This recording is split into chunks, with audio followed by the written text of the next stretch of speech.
Hey guys, today we begin with a story that flows like the Nile itself. Tonight's tale is not just a myth, it is a journey slow, ancient, and deep. A story passed down through sand and stars. This is the journey of Osiris, the god who died not once but forever, and yet was never truly gone. Over the next 2 hours, we'll walk beside quiet rivers. We'll listen to the silence of tombs. We'll feel the warmth of ritual and the weight of memory.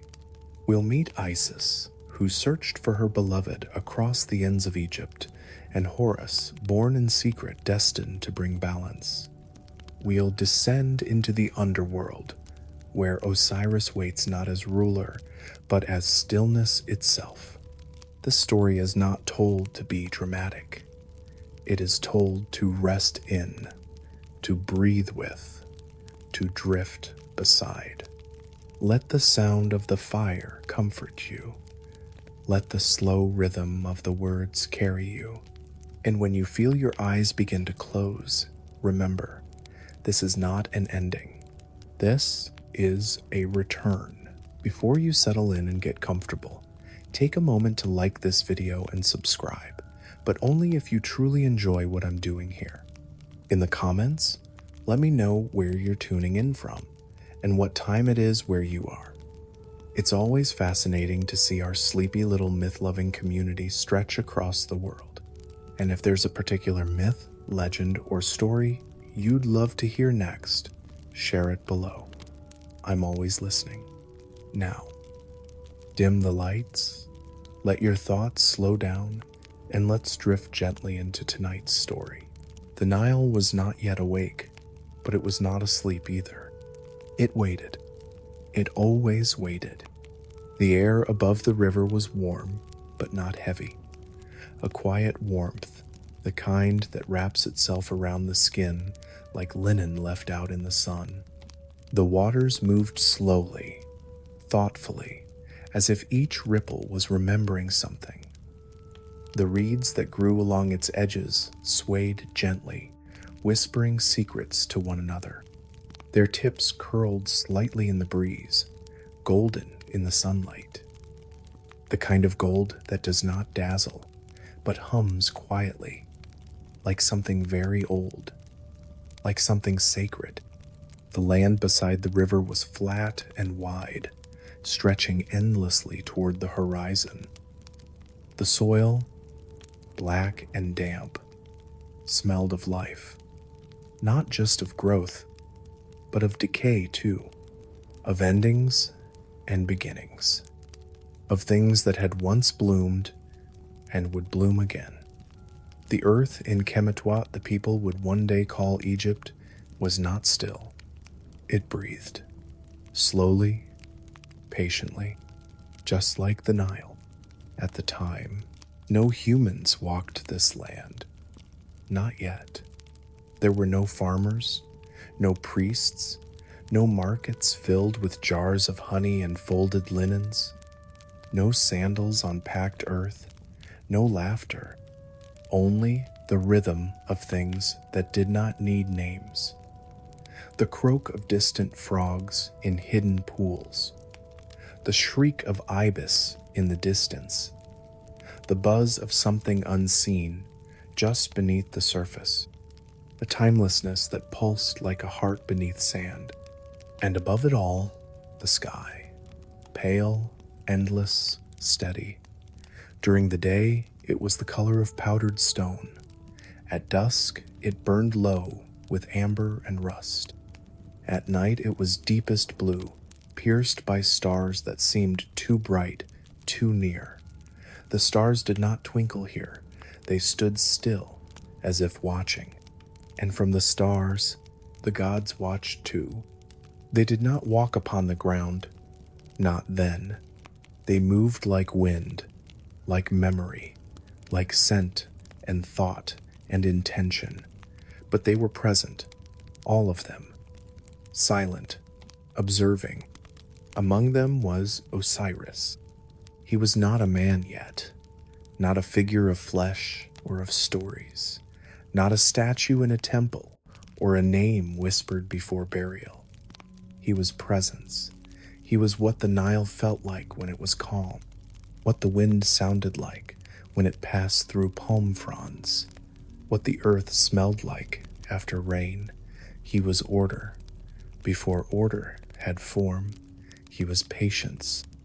Where he passed, crops grew straighter, water pooled longer, trees bore more fruit. But no one noticed, because there were no people to notice. The world was in balance. The gods knew it. The Nile knew it. And Osiris, if he had thoughts perhaps, he knew it too. He walked sometimes along the banks of the river.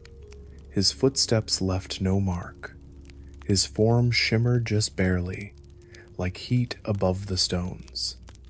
He did not speak, but the world reacted to him. Frogs leapt quietly from his path. Reeds tilted slightly more in his direction, and the birds, those strange long-beaked creatures, lifted their wings as if in quiet recognition. There was no need for words, no need for sound. And time did not pass the way it does now. It turned gently, in soft spirals. One day was not very different from the next. The moon rose, and it fell. The sun rose, and it fell. But everything stayed the same. Calm, constant, eternal. This was the world before stories. But stories were coming.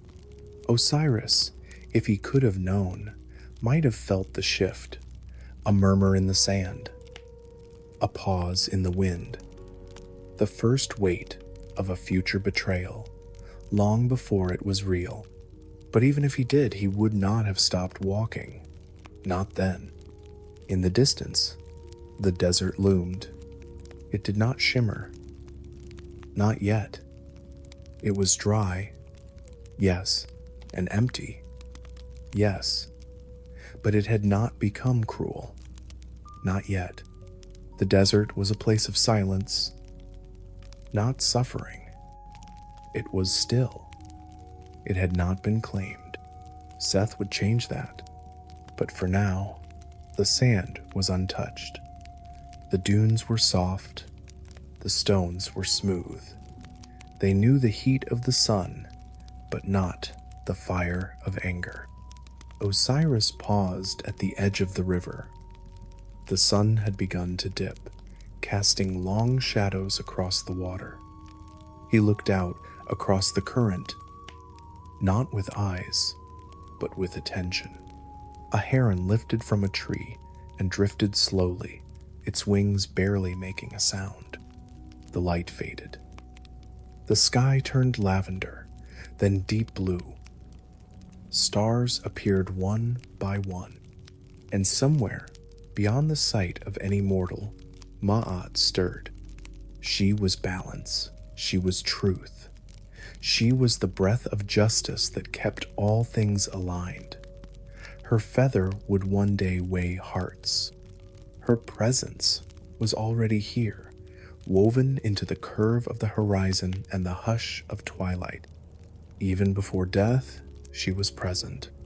Even before kings, she watched. The wind grew softer, the reeds stopped whispering. The Nile fell into a deeper kind of stillness. And in that stillness, the future waited, quietly, without hurry. It would begin soon, but not yet. For now, there was only Osiris, and the river, and the stars, and the endless hush of a world not yet broken. It began, as many things did, with a feast, not a war, not a scream, not even a whisper. A feast. The kind of feast that stretches from one columned hall to another, lit not by fire alone, but by polished brass that reflects the flicker of torches and the gleam of gold. The kind of feast where the walls were painted with colors no longer found in the world, pigments made from crushed gemstones, bound with oils and honey and secrets. The kind of feast where perfume drifted like smoke and the floor was warm under bare feet. The kind of feast you remember long after waking, though you cannot name why. It was a celebration. They said it was in honor of Osiris, the just one, the silent one, the one who brought the Nile its rhythm and the crops their blessing. He did not ask for praise, but praise came like water unbidden, natural. He had ruled long and gently. People did not fear him. They trusted him, and when trust is deep, celebration follows. So there was a hall, and the hall was wide. Its pillars rose high, painted with lotus and papyrus, their blue and green vibrant even in low light. Each column told stories in paint and relief of stars, of offerings, of the cycle of day and night. Beneath them, low stone tables groaned with the weight of dishes, fruit that glistened like glass, bread still warm from the oven, dusted with grains that crunched when touched, bowls of honey as thick as dreams, jugs of wine, red and dark and slow.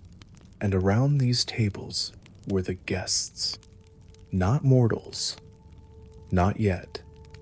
These were the divine ones, the family of Osiris. And like all families, there was warmth and distance and hidden edges. Their robes flowed, but some of their smiles did not. Their laughter was soft, but not always true. Some eyes glimmered with joy, others with thought. Among them was Seth. He stood farther from the torchlight than most. He wore red deep, rusted red, like clay left too long in the sun. His eyes were narrow, not in anger, but in calculation. He smiled. Yes. He raised his goblet. He nodded when others spoke, but his gaze slid across the room like a shadow, pausing on Osiris, then moving on. The music was soft, played by unseen hands. Harps, long and curved, made from wood soaked in river water. Flutes carved from bone and ivory. The rhythm was not fast. It swayed. It waited, like the Nile, like fate. Osiris sat at the center, not on a throne, but on a cushion of linen and gold. He did not need height to be seen. His calm was presence enough. The others leaned toward him without realizing it. They waited for his words. He said few, but when he did, the room hushed. He spoke of harvests, of the coming flood, of temples being built in the south. He asked about the stars and the priests and the poems children were learning in the morning sun. He laughed once, quietly, at something Nephthys said, and in that moment, for those who watched carefully, Seth's hand twitched. He raised his cup again, and then he stood. There was a shape beside him, hidden in shadows, covered in cloth, long, wide, beautiful. A gift, Seth said, voice rich and even, for my brother, for the king of balance. And Osiris smiled, not in suspicion, not in pride, but with the kindness of someone who had never needed to be afraid. The cloth was pulled away, a box, but not just a box, a sarcophagus of gold and cedar, inlaid with turquoise and lapis. Its sides were etched with images of the stars, and of the river, and of the endless sky. It was shaped with care, its lines elegant, its surface polished until it glowed. A gift, indeed. Murmurs of awe floated through the hall. Even the gods, who had seen all things, leaned forward. Seth smiled again. But it is not for me to say to whom it truly belongs, he said. He gestured. One by one, he continued, let us see whose form the box will fit best. Laughter, curiosity, and so the game began. One god after another stepped forward, some with delight, some with pride, some with hesitation. Each lay within the box, and each rose again, shaking their heads with feigned disappointment. Too short, said one. Too tall, said another. Too narrow, too broad. Each time, Seth smiled a little more. And then, at last, Osiris stood. He did not question, not because he was foolish, but because he was good.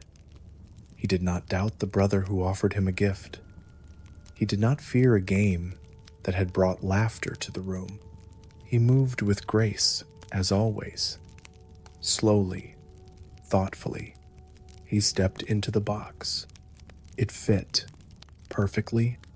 There was a pause, a breath held too long. Then, the lid slammed shut. The golden clasps locked. Seth's voice rose above the startled cries. Now he is king no more. And before any could reach him, the box was lifted, carried, hurried from the hall. The feast was over, but the night had just begun. Out into the desert they ran. Seth's followers, his whisperers, his shadows. The golden sarcophagus bounced on their shoulders, its shine catching the moonlight. Dust rose in their wake, soft and red and bitter. The river waited. Seth reached the banks. The Nile, silent as always. He looked once more at the box, then pushed. It slid into the water with a sigh, and then it floated. Not like a stone, not like a coffin, but like a boat. A boat carrying something sacred. A boat with no captain, no oars. A boat guided by currents, deeper than water, older than time. Seth watched it go. No one spoke his name. The night was too still for that. Only the frogs continued their song unaware. Only the reeds whispered. Only the moon watched. And somewhere far away, Isis stirred. Her hands, at rest, now trembled. She did not yet know why, but she would. She would. The river did not rush. It never did. The Nile carried many things. Seeds, secrets, silt, bones, boats carved from papyrus reeds, time itself, and now it carried a god. The sarcophagus of Osiris drifted without sound. The waters parted gently before it, and closed just as gently behind. There were no waves, no splashes, no signs of violence, just the silent gliding of gold and cedar along the black surface of the river. Above, the sky was the color of deep ink, pierced with silver. The moon had risen high now, casting a pale glow on everything below. It touched the surface of the Nile and shimmered there, soft and broken, like a ghost of light. It reflected off the golden casing of the coffin, catching on the edges of carved hieroglyphs. Stars watched quietly, blinking slowly in the coolness of night. The river's current was slow, but sure. There were no cries, no mourning, not yet, but the world had changed. Somewhere far away, in the temple where she had slept, Isis awoke, not to noise, not to light, but to stillness. A stillness that felt wrong, a silence too heavy, a breath missing from the air. She sat up, slowly, her hands pressed against the mat of woven palm. She looked around, though nothing stirred. Her sisters still slept. The torches were low. The night was deep. But something was missing. She did not know what it was, but her heart did. Meanwhile, the river carried the box, past trees whose roots drank from the edge of the bank, past small islands with white birds sleeping on rocks, past the ruins of walls not yet remembered, not yet named. It moved with a calm that belied its burden. The sarcophagus was sealed, but inside, Osiris lay still. His form was preserved godlike, perfect golden skin, untouched by time. His eyes were closed. His lips were peaceful. He had not cried out, not once. The world had gone dark around him, and he had accepted it the way one accepts sleep, not because he was powerless, but because he was still waiting. He had always waited. Outside, the crocodiles stirred, long, silent shapes beneath the surface, their bodies cold, their eyes open. They moved without sound, sliding through the reeds, but none came near the drifting coffin. Not one. They circled and watched. They turned and drifted away again. Even the hungry knew when to show respect. The sarcophagus glowed faintly beneath the moonlight. It looked less like a tomb and more like a shrine. The trees bent slightly as the breeze moved through their branches. The palms rustled softly, like whispers exchanged in sleep. A fish leapt once from the water nearby, then fell back in with a gentle slap. The ripples spread, reached the box, touched it, then vanished. And still it floated. Hour after hour. Night stretched longer than usual. The stars refused to fade. The air grew cooler. The world held its breath. And in that breath, Osiris dreamed. Not in pictures, but in feelings. He felt the land, the pulse of its soil, the roots of trees buried deep, pressing into the dark. The laughter of farmers, once long gone, carrying baskets of figs and folded cloths across open fields. The smell of oil lamps, the sound of prayers whispered into bowls of water. He felt Isis, not her touch, not her voice, but the shape of her thoughts, the warmth she left in a room, the balance she brought by walking slowly with intention. He felt her searching, though she had not yet begun. He felt her love, though she had not yet spoken it. He felt the world grieving, though it had not yet learned how. Back on land, the people slept, but the animals stirred. Jackals, lean and silent, paused at riverbanks to sniff the air. Egrets woke suddenly, turned their heads skyward, then tucked them back again. Snakes uncoiled beneath warm stones, then slowly curled again, as if restless. And the river? It never stopped. It flowed past ruins not yet built, past cities that would one day rise and fall, past land that would one day bloom with tombs and temples, statues and stairways. But for now, it was empty, raw, ready. Eventually, the box reached the marshlands. Papyrus reeds thickened here. They grew tall, their flat tops brushing against one another like hands passing secrets. The air smelled of wetness, of moss and silt, of blooming things. Small frogs clung to stalks. Fireflies blinked like stars born too low. The box slowed. It caught against a cluster of reeds, bumping gently once, twice, before coming to a halt. Here it would rest. Not buried, not broken, just waiting.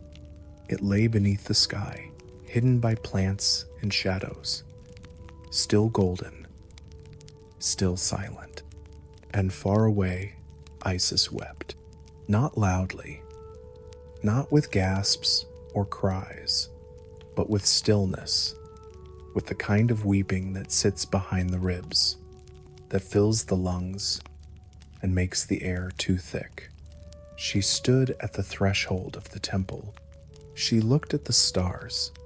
She did not know what had happened, but she knew, and when she stepped forward, barefoot onto the stone path, the wind shifted. Her search had begun. She rose before the sun. The stars had not yet faded, but the eastern horizon had begun to pale, just slightly, like the edge of papyrus dipped in milk. The moon hung low now, resting near the edge of the sky, waiting for the light to take its place. And Isis stood barefoot beneath it. The stones of the temple floor were cool, smooth, polished by years of steps and silent sweeping. She stepped softly, though no one slept nearby. Her robes were thin, pale linen folded 3 times around her form, bound at the waist with a strip of gold-threaded cloth. Her hair was long, oiled, braided in 3 sections, and it swayed with each step like river grass in slow water. She did not speak. Not yet. There were no words. There was only the weight. Something was missing. Not just from the room, not just from the night, from the world. It was a silence that echoed differently. A hush that bent the air. Something had shifted, something deep. In the corner, a clay basin waited, filled with water gathered before nightfall. She knelt beside it, her hands dipped in slowly, palms first, fingers following. The water was cool, touched faintly by the breath of night. She cupped it and brought it to her face. Not to wash away sleep she had not truly slept, but to remember. The water smelled of stone, of sky, of old copper. As it ran down her skin, she closed her eyes. A prayer formed behind her teeth, but she did not release it. Not yet. She stood, dried her hands on a strip of flax cloth, and turned toward the open air. The temple courtyard was empty, its flagstones laid in long, quiet rows. Vines crept along the outer walls. The scent of blue lotus lingered, faint and sweet, like a breath from yesterday. And so, she walked, past the sleeping trees, past the empty offering bowls, past the chambers where the scrolls were kept. She did not tell anyone. She did not light a torch. She simply moved through the morning darkness, like a shadow with purpose. Out into the sand. The edge of the desert began just beyond the final column. There was no gate, no marker, just the thinning of grass, the disappearance of moisture, the stillness of heat that had not yet arrived, but was waiting beneath the surface. The sand was cool now, but dry. It shifted gently beneath her feet, soft as flour, tinged faintly pink in the fading night. She paused, looked up. The stars above were ancient. She knew them by name. She had read their stories on the walls of tombs. She had whispered their alignments in temple corridors. Now they looked back at her, silent, watching. They had seen what she had not. They had witnessed the moment she missed. She bowed her head to them gently, and then she began.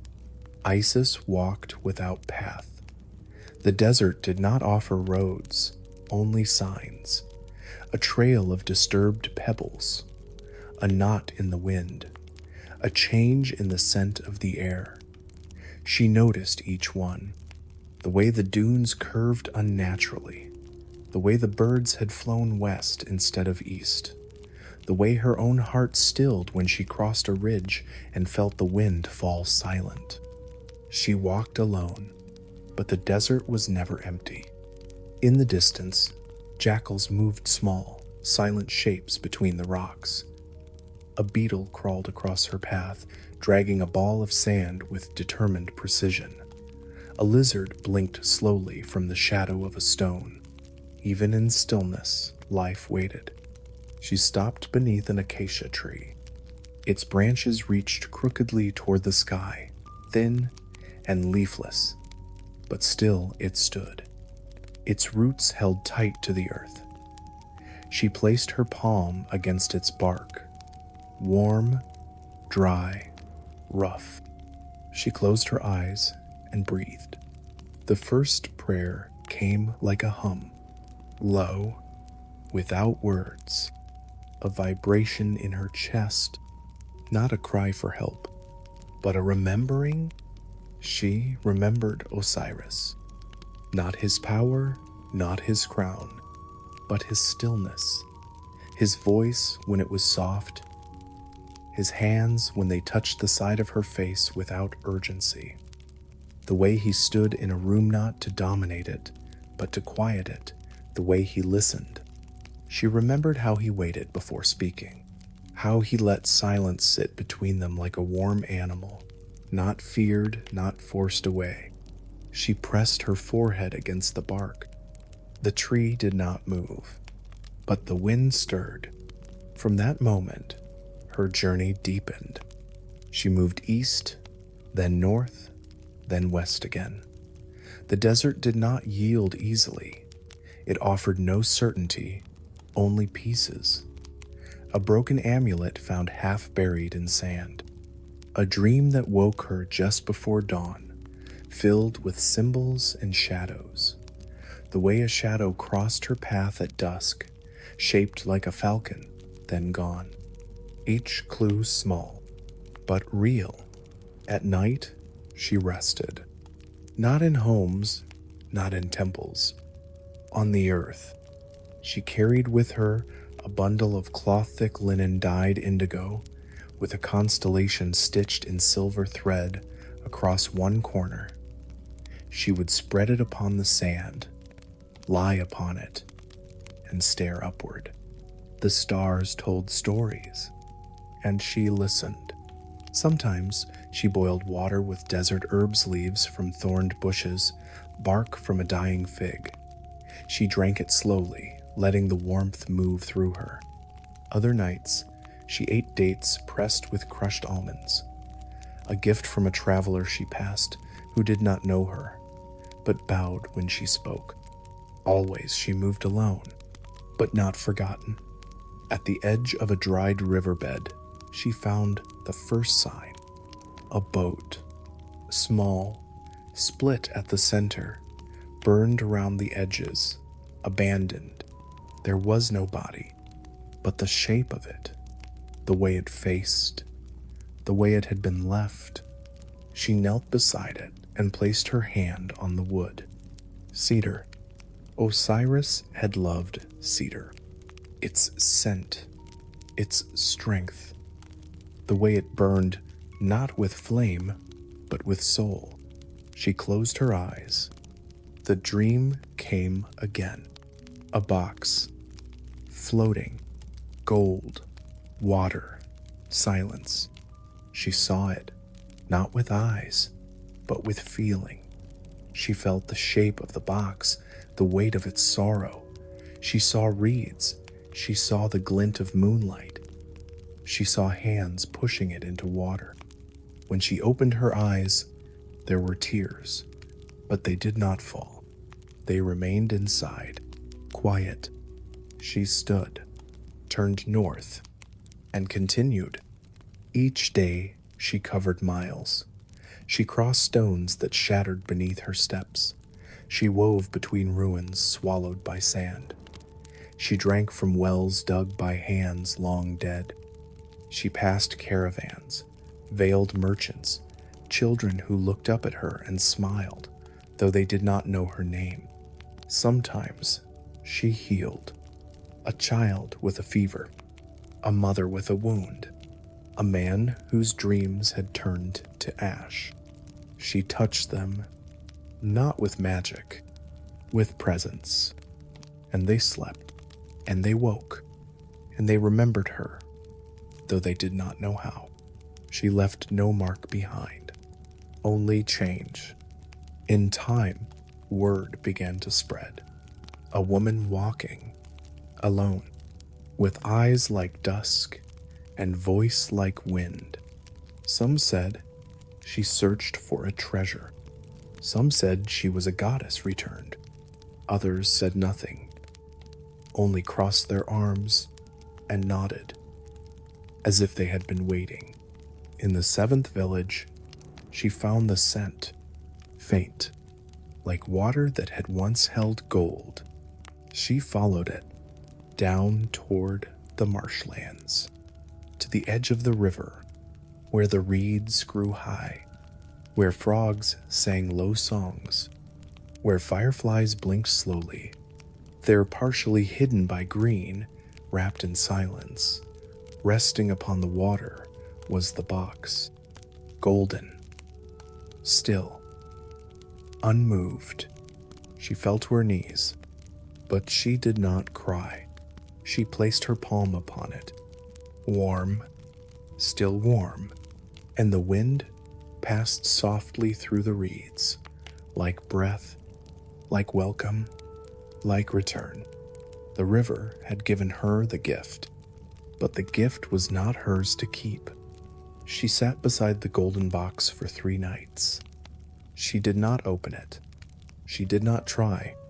Instead, she placed her hand upon it and listened to the breath of the reeds, listened to the memories locked in gold and cedar, listened to the heartbeat that no longer beat but still remembered rhythm.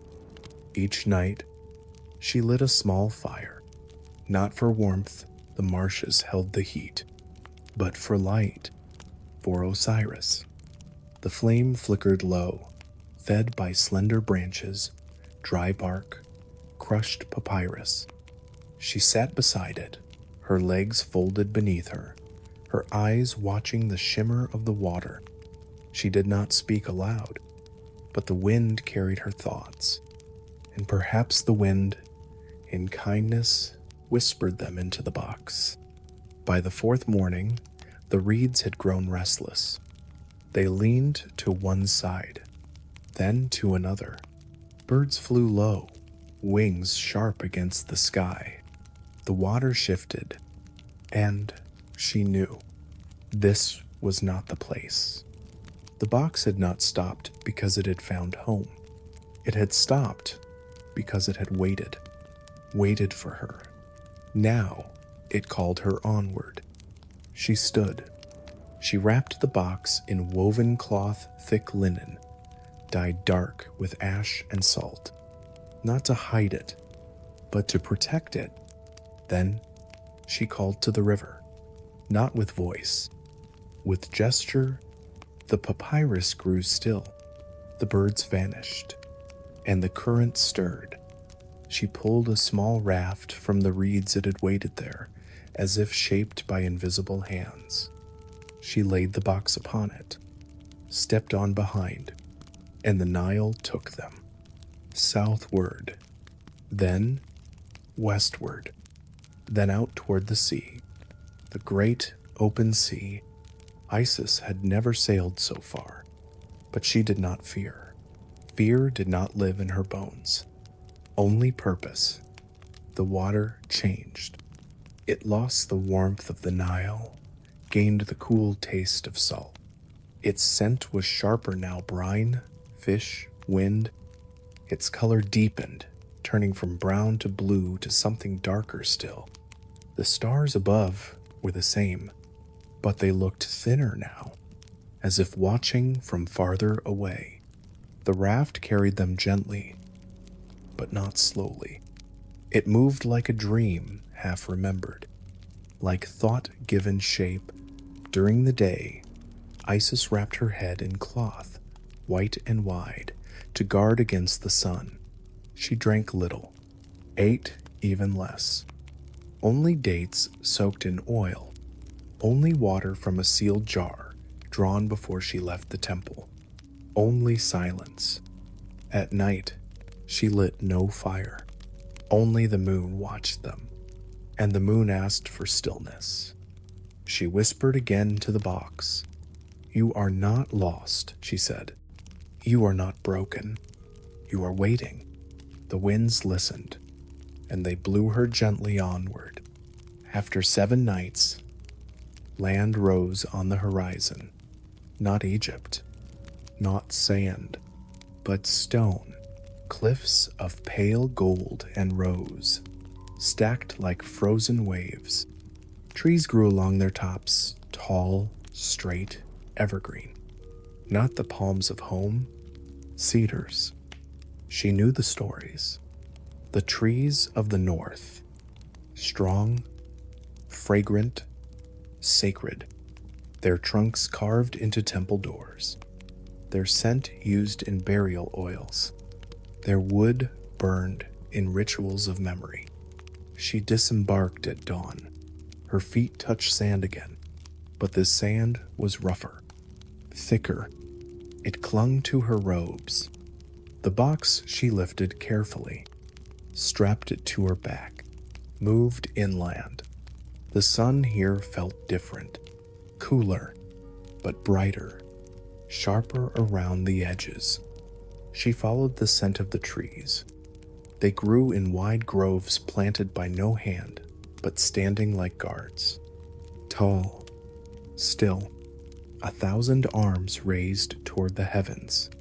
In the center of one such grove stood a great tree, taller than all others, older, its bark twisted like braided rope. Its roots were wider than a man's shoulders.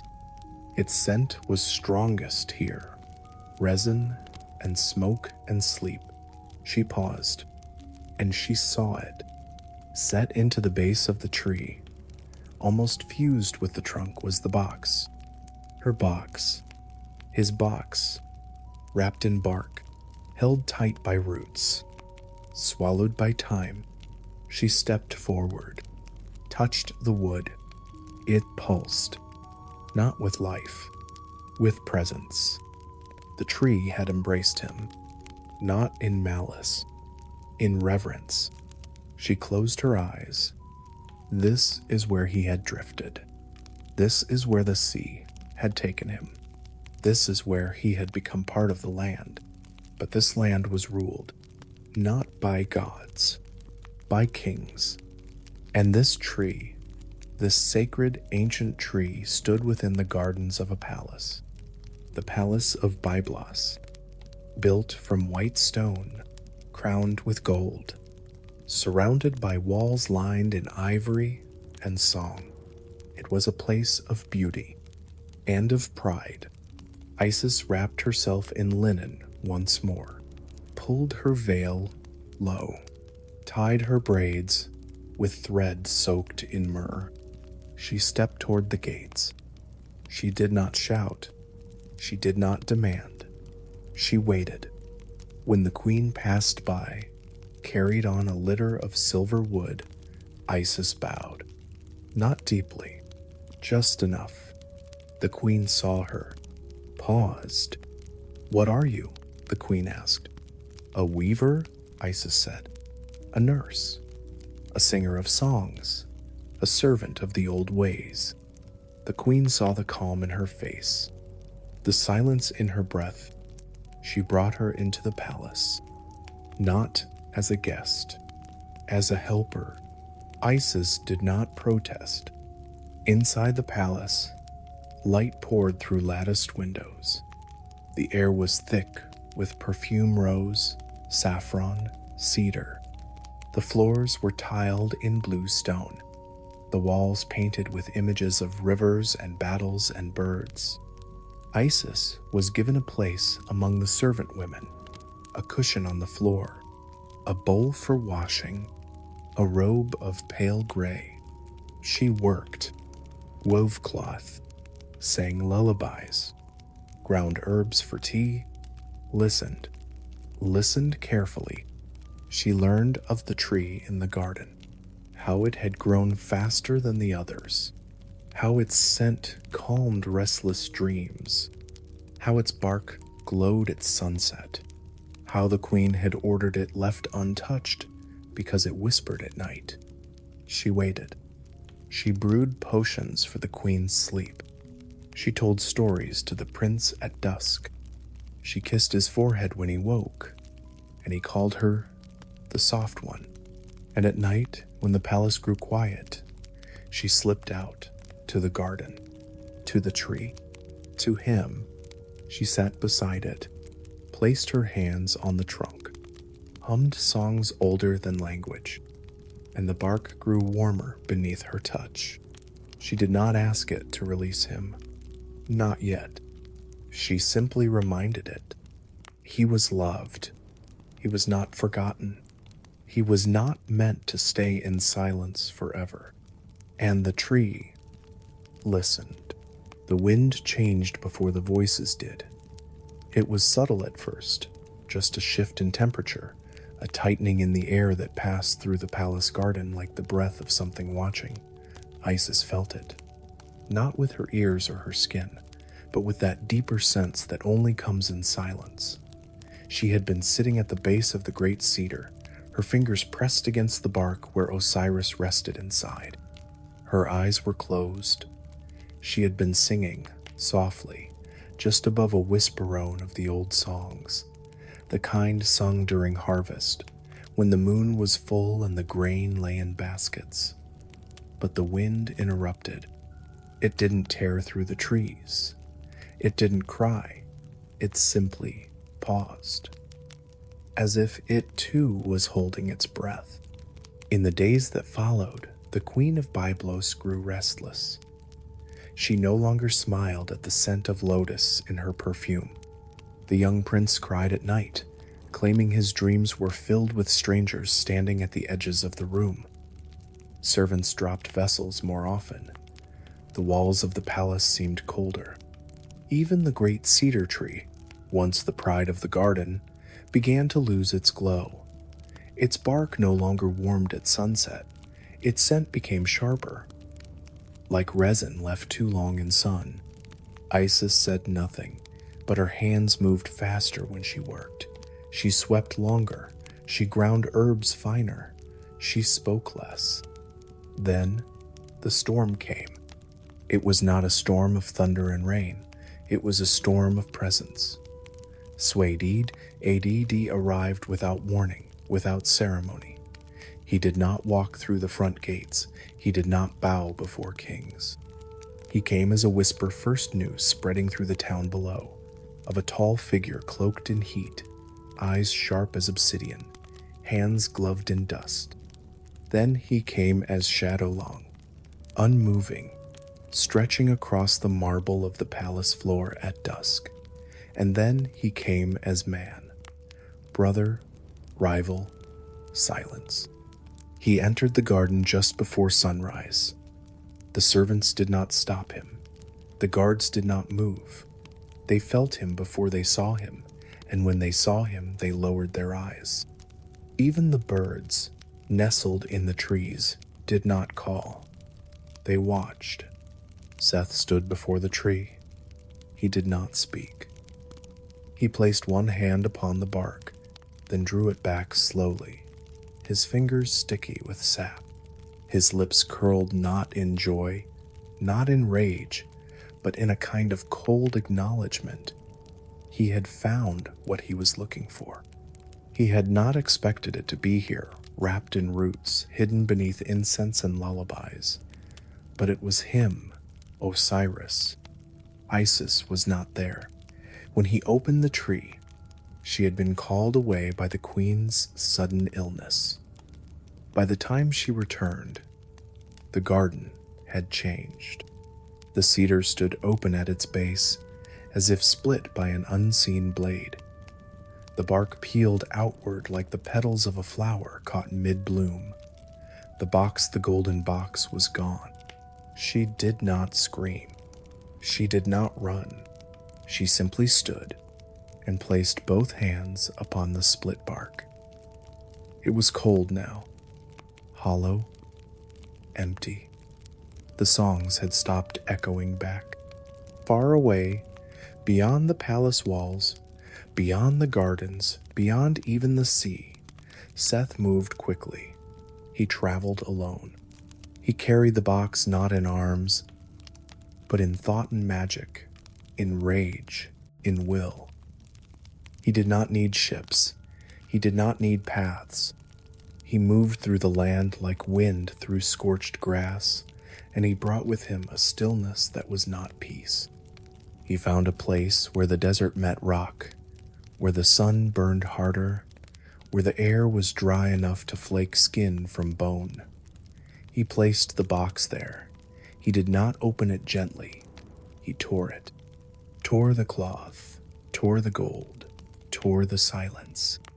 And then he pulled Osiris from within. The god lay still, as beautiful as ever, his form untouched by time. But Seth did not look at his face. He looked only at the body. And then, without pause, he began. He did not shout. He did not curse. He worked with quiet purpose, as one might when carving wood or preparing a fire. He took the body of his brother, and one by one separated it, not randomly, not violently, deliberately, as if each piece were a burden to be placed in the earth, as if each part, once removed, might finally silence the presence that haunted him. First, the arms folded so gently across the chest separated them, wrapped them in linen, buried them beneath 2 stones at the edge of a canyon. Then, the legs strong and shaped by divine walking, she wrapped in reeds and sank into the deepest pool he could find. The head, the heart, the spine, each was treated not with reverence but with finality. He scattered them across the land, into rivers, into tombs, into cracks in the stone, into trees and caves and forgotten wells, each location distant from the next, each chosen with care, a map of separation, a ritual of erasure. When he finished, he stood in silence. The wind did not stir. The birds did not fly. Even the insects grew still. He looked down at his hands. They were clean. The blood of gods did not stain, but his breath was heavier now, as if he had built something, as if he had cast a spell too large. And then he left. He did not look back. He had undone the body. He believed the rest would follow. But Osiris did not fade, because even scattered, he remained. Each part of him held memory. The curve of a finger remembered the way he once brushed dust from the scrolls. The shape of his shoulder still felt the weight of the royal sash. His knee remembered kneeling in cool temple stone. His ribs remembered the laughter of Isis. His lips remembered her name, and the land remembered, too. Wherever a part of him was placed, the land changed. The pool that held his leg grew warmer. Frogs gathered there in numbers too great to count. They sang at dusk, though no one could explain why. A cave that held his arm began to echo softly, even when empty. Travelers said they heard whispering glow and calm, like someone remembering a story too old to tell. A field where his spine had been buried grew reeds taller than a man. The wind there was constant, but it never howled. It hummed. The people came. They did not know why, but they brought offerings, bread, milk, fragrant oils. They lit fires and spoke to the ground. They built stones into circles. They sang. Each place became sacred, not in name, but in feeling. The god had been divided, but his presence had multiplied, and Isis felt it. Every night, she sat beneath the stars with a bowl of water in her lap. She gazed into it, not to see reflections, to feel. The water whispered to her. It told her of stone and sand, wind and root. It told her where to go, and she listened. She did not run. She did not cry. She walked, one part at a time. She found his heart first buried beneath a fig tree, still warm to the touch. She held it close and pressed her cheek to the earth. Then, the right arm wrapped in reeds, nestled in a cave where the air tasted of smoke and honey. Then the left hand resting in a clay jar inside a ruined house, beside a piece of linen that bore her name, burned faintly into the cloth. She traveled endlessly. Each part returned not just to her arms, but to the memory of the world. She carried them in baskets lined with lotus petals. She kept them cool with damp cloth. She hummed to them. She spoke their names. To others, she was a priestess gathering sacred relics. But the wind knew. The stars knew. She was reassembling her beloved, not with urgency, with care. The silence that followed was not empty. It was sacred, and the world watched and waited. She moved through the land like a memory, quiet and unannounced. By the time her feet touched the edge of each sacred place, it had already begun to change. She did not need to call the wind it came. She did not need to light a fire it waited for her. The world had begun to expect her presence, as the desert expects the stars. There was no temple guiding her path, no priest to point the way, only a knowing deep within the earth and within her bones. When she reached the field where the ribs of Osiris had been hidden, the soil had grown unusually warm, and the reeds whispered her name as if they had been rehearsing it all night. She knelt, removed the earth with cupped hands, layer by layer, whispering not words, but soundstones from a time before speech. And when her fingers touched bone wrapped in woven cloth and layered with grains of sand, she did not weep. She cradled it like something sleeping. She hummed the same song she had sung in the gardens of Byblos, the same song she would sing again and again, a lullaby not of ending, but of pause. In each place, she repeated the ritual. She never rushed. She never forced the earth to give back what had been taken. She asked. She waited. She listened. Sometimes it took days. Sometimes the wind changed only after she had made an offering, a bowl of crushed pomegranate, a thread of her hair, a clay figure carved with her own hands. The land responded in its own time, but always it answered. Always it yielded what it had been made to guard. The parts of Osiris returned to her, not with weight, but with memory. She felt their warmth long after the sun had set. It was during the gathering of his left foot, found beneath the roots of a sycamore tree at the bend of a forgotten stream, that she first heard the voice. It came not from the trees or the water or the stars, but from beside her, behind her, within her. A voice she knew, a voice like hers, a voice shaped by dusk. She turned slowly. Nephthys.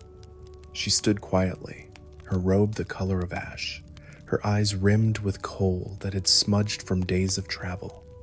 Her face bore no grief, but it bore the weight of watching. She said nothing at first, just stepped forward and knelt beside Isis, and then, gently, she reached out, placing her hand over her sister's. Their fingers touched, their breaths synchronized. They both looked down at the cloth-wrapped foot between them, and then, as if spoken by both mouths at once, came the word, return. From that moment, they walked together. The journey became slower, but fuller. Each step now echoed with shared memory. They spoke little, they sang often, softly. One voice would begin with a phrase half formed, half remembered, and the other would complete it. Their songs were not like the chants of temples or the calls of priests.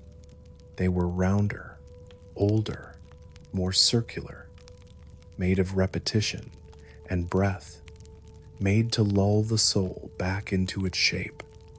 When they walked, their footsteps created rhythm. When they sat, their silence became incense. They carried the gathered parts of Osiris in long woven baskets, lined with date palm fibers and lined with strips of linen soaked in lotus oil. Each part was wrapped again and again, not to hide it, but to preserve its presence.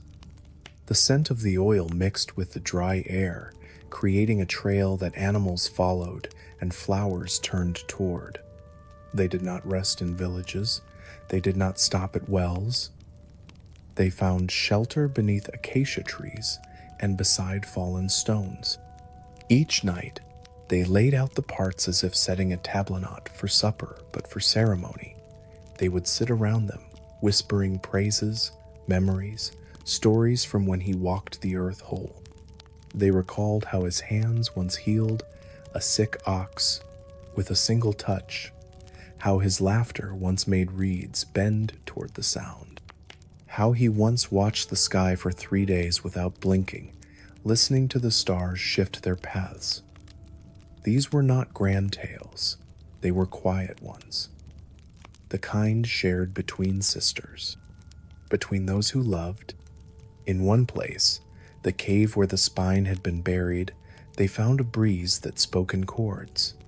It played against the rock walls in long, low notes. Nephthys began to hum along. Isis joined her. Without speaking, they stood and began to sway. Not in dance, in devotion. Their bodies moved like branches in slow wind. Their shadows flickered on the cave wall, long and softened by firelight. They placed the spine upon a stone pedestal, washed it with water steeped in hibiscus, then dried it with their hair. They did this not as priestesses, but as women, as wives, as mourners, as healers, as those who remember. In another place, deep within a grove where no birds flew, they found the fingers of Osiris, still curved as if holding something delicate. They did not speak for 3 days. They simply sat beside the fingers, listening, letting the silence teach them, letting the air settle back into breath, letting the world acknowledge that this part of him too had been found. The final piece was the tongue. It was hidden within a mound of red clay near a waterfall that whispered in 3 tones. The clay had hardened, but not entirely. Isis dug with her hands, slowly, until her fingertips met the softness of linen. When she lifted it, the ground exhaled. The water changed tone. Nephthys lit a small flame and held the bundle over it for warmth. The air filled with the scent of cinnamon and salt. Isis placed the tongue into a bowl of spring water, then poured over it oil drawn from figs. She leaned close, whispered his name, and though no echo came, the bowl trembled. That was enough. They gathered the pieces in one Placian old temple built long before dynasties, roofless, crumbled, lined with moss and time. The floor was cool and cracked. The walls bore images half lost to dust. But the energy remained. The sacred lingered. They laid out the body on a bed of woven reeds and linen, each part arranged slowly, carefully. With love, the arms rejoined the shoulders. The legs found the hips. The spine curled gently into the chest. The hands rested over the heart. The face, placed last, still held its grace. Even in death, even in silence, Osiris was beautiful. For 7 nights they sang, not always aloud, sometimes with breath, sometimes with movement, sometimes with presence alone. They anointed the body with oils pressed from olives and dates, crushed with obsidian stones. They brushed the skin with feathers of ibis and reed. They carved symbols of protection into clay and placed them around him. They placed amulets between his fingers, beneath his tongue, over his navel. Not for power, for memory, for honor. On the 8th night, the stars brightened, no brighter than usual, but more attentively, as if drawing closer. Isis stood at the head of the body, Nephthys at the feet. Between them, the air shifted, not in wind, in weight. The rituals had not ended. They had only just begun. The moment between breath and no breath is not marked by sound. It does not come with a cry or a bell or a flash of light. It arrives as a pause that deepens, a soft folding inward. When the sisters completed the final gesture of the ritual, when the oils had been poured, the linen sealed, the prayers breathed into every joint and bone, they did not expect the world to change. And yet, as they stood above the body of Osiris, something did shift. It was not the sky, which remained starlit and watchful. It was not the wind, which continued its slow weaving through broken temple columns.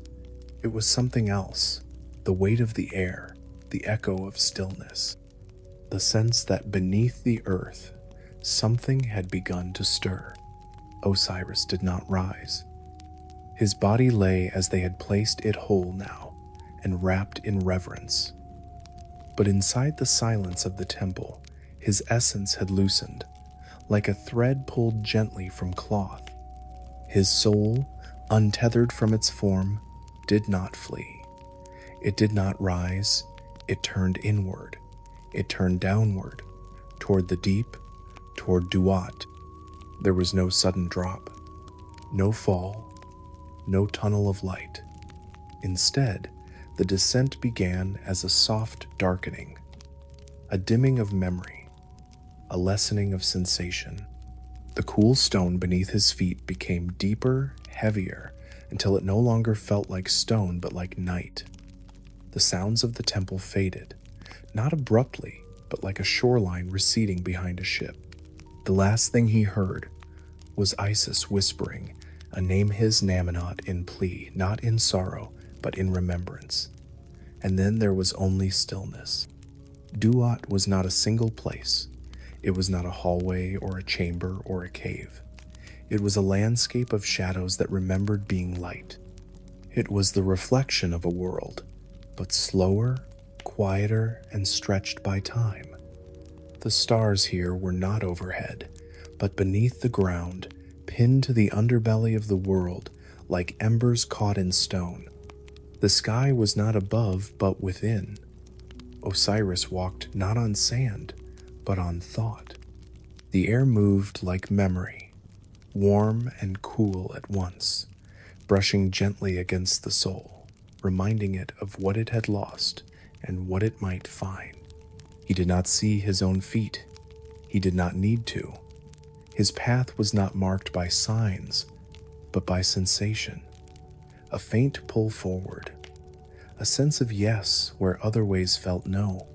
Shapes began to form slowly in the distance, columns of smoke that drifted but did not rise, waters that shimmered without light, trees whose branches grew downward, their roots suspended in nothingness.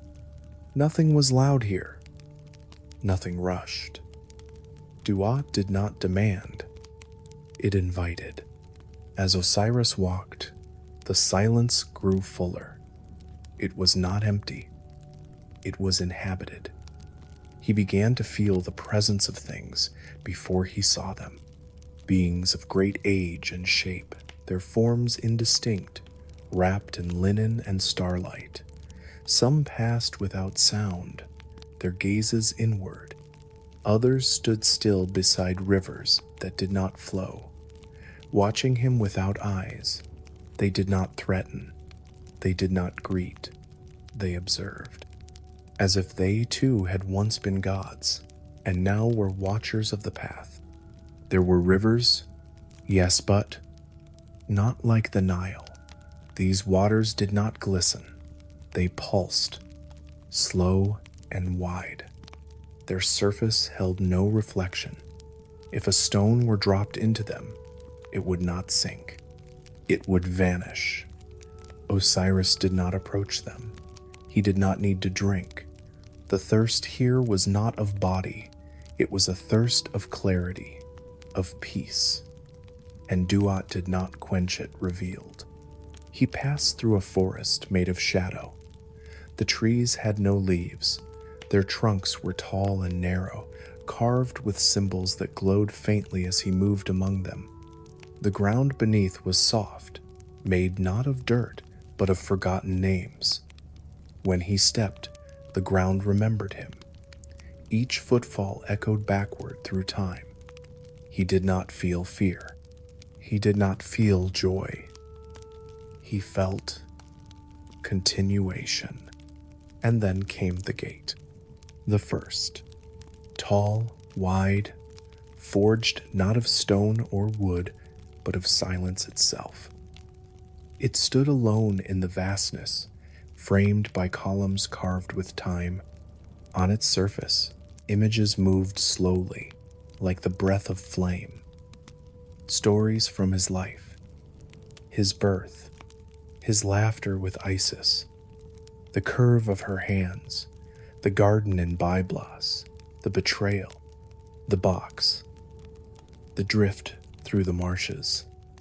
Every moment lingered on the surface, like smoke in water. A guardian stood beside the gate. Not beast, not human, but something between. Its face was long, sharp, feathered, with eyes made of gold dust. It held no weapon. Its hands rested before it, folded gently. When Osiris approached, it did not speak. Instead, it tilted its head slightly, as if to ask, "Are you ready?" He said nothing. He simply stepped forward, and the gate parted. Not with a creak, not with fire, but with breath. Duat inhaled, and Osiris entered. What lay beyond was not terror. It was memory, not his. The world's. Beyond the first gate, the landscape did not open. It deepened. Duat was not a road, but a series of folding layers upon layers of meaning, memory, trial, and stillness. Osiris stepped into a space where time was not linear, but patient. The path ahead was wide and straight, and yet as he walked it, he felt himself moving in circles, each step resonating with a quiet that pressed against his soul like cloth soaked in river water. The stars below his feet glowed faintly now, illuminating the shapes of symbols etched into the ground feathers, eyes, coiled serpents, and open palms. These were not merely decorations, but thoughts carved into the very fabric of the underworld. The silence between each footstep was not empty, it was waiting. The second gate rose from the ground slowly, as though it had been asleep. It resembled the first in shape, but not in essence. Its pillars were made of bone not bone that crumbled, but bone that shone, white and luminous, wrapped in strands of midnight. The door itself was woven from reeds that moved despite the still air, their tips dancing in patterns that whispered forgotten names. Before it stood a figure with the head of a lioness, her eyes like obsidian mirrors. She did not challenge Osiris, she simply watched.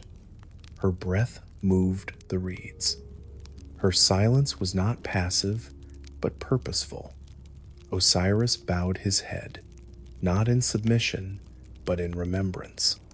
She moved aside, and the reeds opened, not outward, but inward folding like petals, inviting him to pass through into the next memory. Here, the third space, the air thickened. It clung to his skin, not hot, but dense, like the weight of incense in a closed temple. The stars beneath his feet dimmed, and above him now hung shapes like birds made of smoke, circling in slow, deliberate orbits.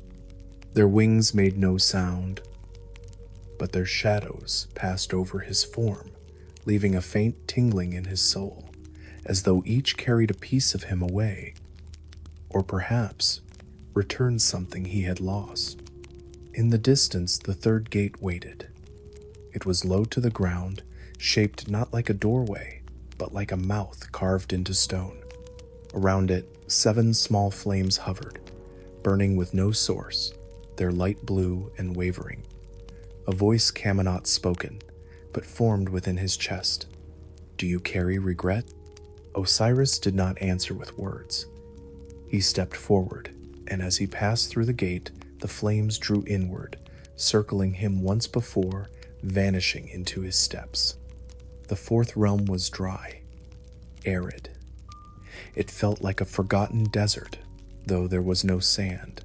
The ground was cracked, like old skin, and every breath felt like it remembered being rain. Osiris looked down and saw footprints but far older. As he followed them, he began to feel echoes of his life. The first time he touched earth with divine form, the moment he named a harvest with his voice, the weight of a crown he did not seek but accepted. The fourth gate stood upon a dune that moved like a breath, formed of ash and light. It was guarded by a serpent, not coiled, but stretched long, unmoving, its head resting upon its tail. Its eyes were closed.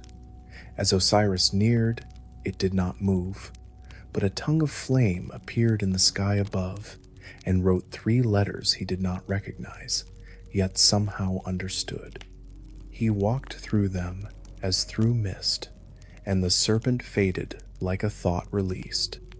In the 5th space, the world was upside down. The sky was the ground, and the ground was a reflection. He saw images of himself, inverted his deeds, his face, his mistakes. He saw Isis crying beside a tree he could not name. He saw the box on the river, drifting endlessly. He saw his own form lying in pieces, lovingly gathered by hands that had never stopped searching. The gate here was a mirror, tall and wide, with no edge. He walked toward it and did not see himself. He saw only Isis, singing, then Nephthys, kneeling, then the boy unborn, and then only light. He stepped into it. The 6th realm was darkness, complete, a velvet nothing. No floor, no walls, no stars. Osiris did not stop walking. He moved forward with steps that made no sound.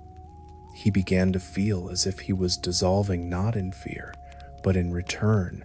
This was not punishment. It was rest.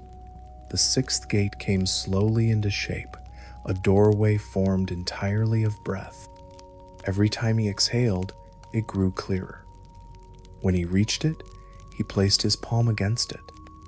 It was warm, like her hand had been once beside a field of barley. He passed through, and for a moment he thought he heard laughter, childlike, distant. The 7th gate was a river, not crossed, but entered. The water was deep, yet he did not sink. He walked within it, surrounded by memories made liquid. Faces swam past him as fathers, distant and stern. The god Thoth, pen in hand, eyes knowing, priests chanting in low tones beside flickering flames. The water did not slow him. It carried him forward, faster now. He emerged on the other side to find a gate made of intertwined hands, all reaching toward him. They touched nothing, held nothing, yet radiated warmth. He bowed his head, and the hands parted. The eighth realm was cold. Not cruelly so, but deeply. It was the kind of cold that existed beneath the stone, beneath the river, beneath time. The light was blue here, and everything seemed suspended in thought. Osiris saw a grove of trees made entirely of light, each one humming a different tone. As he walked among them, his body began to glow faintly, responding to their vibration.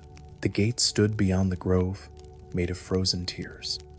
They shimmered as he neared, reflecting versions of himself he had forgotten. He touched the surface, and it melted. In the ninth realm, everything smelled of earth wet, rich, pulsing. The stars beneath had returned, and they clustered in spirals. Here the space felt full, populated with presence. He heard whispering, not to him, but about him. A chorus of ancestors naming him gently, recalling who he had been and who he was becoming. The gate was built of papyrus scrolls, endless and floating, each etched with one line of a life. As he approached, one unrolled before him. It said only, "You remembered," and so it opened. The 10th gate was guarded by silence, but not stillness. The wind here moved with purpose. The space swirled around him like cloth in water. Images appeared of stars being born, of old gods seated in rings, of birds flying backwards into myth. He saw the eye, golden and complete, blinking slowly. He saw Ma'at standing still, her feather glowing, held against the world. The gate here was invisible. Only when he closed his eyes did it appear, formed not in front of him, but within. He stepped through himself. The 11th realm was soft, soft like the inside of a hand or the sound of linen folding. Here, he felt warmth not around him, but in him, love, steady and without demand. He saw Isis again, not as priestess, not as queen, but as woman, laughing in the afternoon sun beside a pond, running fingers over the rim of a jar, speaking to the moon. The gate here was shaped like her shadow. It stretched beside a fig tree, curled gently like a sleeping cat. He lay within it. It carried him forward.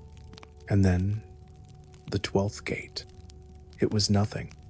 It was everything. It was not shaped like anything he could name. It simply was. And in its presence, Osiris did not move forward. He was moved by memory, by meaning, by myth, and then he stepped into the stillness beyond. The stillness beyond the 12th gate was not emptiness, but something greater presence stretched so thin it had become silence. Osiris stood in a place that had no shape, no light, no floor, and yet he did not fall. The space held him gently, like an unseen hand beneath the weight of a feather. Time had long since loosened its grip. Now, thought itself moved slowly, as though passing through deep water. He was not alone, though he could not yet see another. He felt it a tremor, not beneath his feet, but within the air itself, a movement older than language, a rhythm without sound. This was not a realm of judgment or passage. This was the heart of Duat, and in its depths, something vast had begun to uncoil. He stepped forward. Each movement was deliberate, not because he was uncertain, but because the space demanded respect. The air was warmer now, thicker, infused with something not hostile, but vast. It was the weight of size, the pressure of myth. He did not see the serpent at first. He felt it long before sight came. It began as a pulse beneath his chest. Then, the taste of copper on his tongue. Then, a breeze that moved without direction, carrying the scent of stone, heat, and memory. The stars beneath his feet flickered, as if unsure of themselves, and for the first time in Duat, the ground whispered his name, not in welcome, but in warning. Then, the darkness shifted. It was not a sudden emergence. The serpent did not arrive. It was revealed, as if it had always been here, simply hidden by the folds of the underworld, by the slowness of understanding. Its body stretched beyond vision, a curve within a curve, endless and slow. Its scales shimmered faintly, not with color, but with echoes of the past. Each scale bore a reflection, a battle long ended, a face once feared, a lie once spoken. Osiris did not step back. He stood still, watching as the great head turned toward him, massive, smooth, crowned with two silent horns. Its eyes were not eyes, but voids, blacker than anything he had seen, and yet not empty. They were full of hunger, of knowing, of timeless desire to unmake. Apophis, Apep, the eater of time, the undoer of order. But he did not strike, not yet. Instead, the serpent lowered its head to the level of Osiris, and the space around them shifted once more. The stars were gone. The floor became smoke.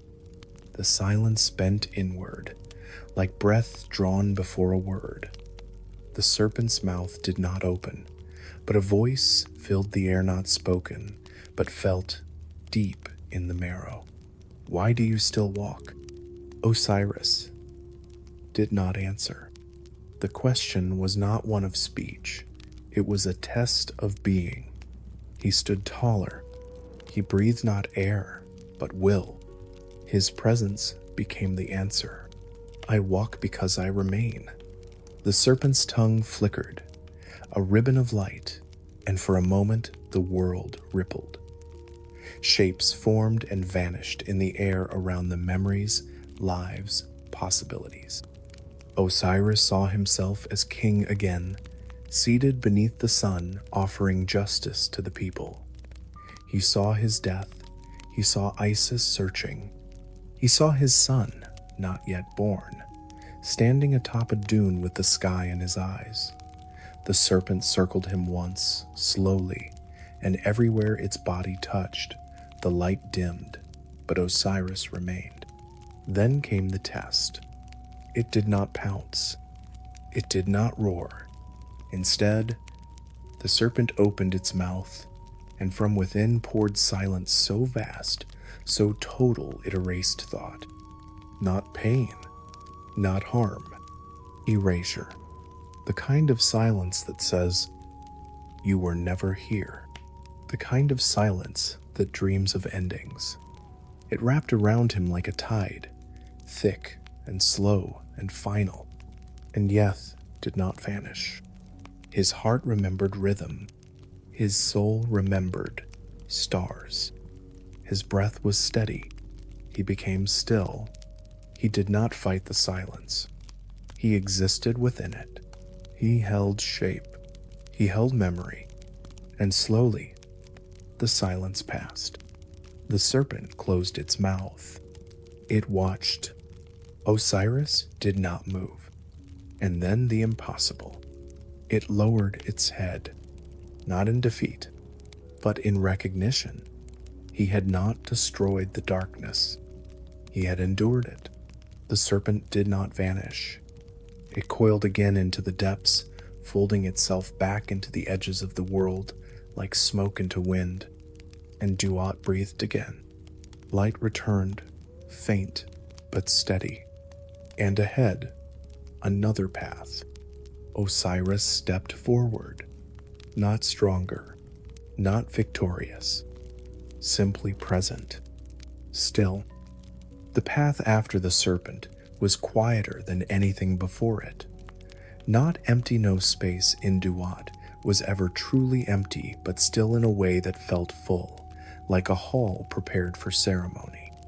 Osiris walked without hurry, each step wrapped in memory, the space around him breathing slowly, like a body asleep but listening.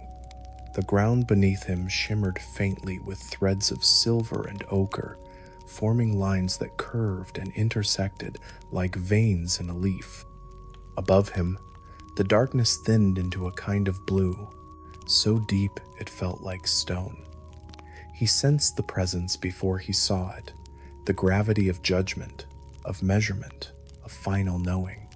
It did not press upon him, but it hummed, like the low tone of a bronze bowl struck with care. The scales were near. He came first to a pool, shallow, still, rimmed with lotus and reflection. It did not mirror his body, but his essence's shapes of memory drifting like silt. He knelt beside it and cupped his hands, not to drink, but to feel. The water held warmth. It knew him. It did not cleanse, but confirmed. From the far end of the pool rose two pillar tall and slim, carved with symbols of balance and wind. Between them hung a veil, thin and almost transparent, made not of fabric, but of breath. He stepped through it, and there they stood, Ma'at and Thoth. Ma'at did not speak. She never did. Her presence was speech. She stood still, robed in linen the color of uncut marble, her shoulders bare, her arms long and calm. Upon her head, the feather, white, light. So light it seemed always about to float away, though it never moved. Her eyes were deep and endless, shaped like eternity, neither kind nor cruel, only true. Her hands did not move. Her posture did not shift. She was law, but not as commandment. Law as nature, law as breath, law as symmetry between things. Beside her stood Thoth, tall and deliberate, his ibis head bowed slightly as if always listening to something others could not hear. His fingers moved constantly, not nervously, but with rhythm. He held a scroll that wrote itself, a reed pen dancing across its surface, though no ink could be seen.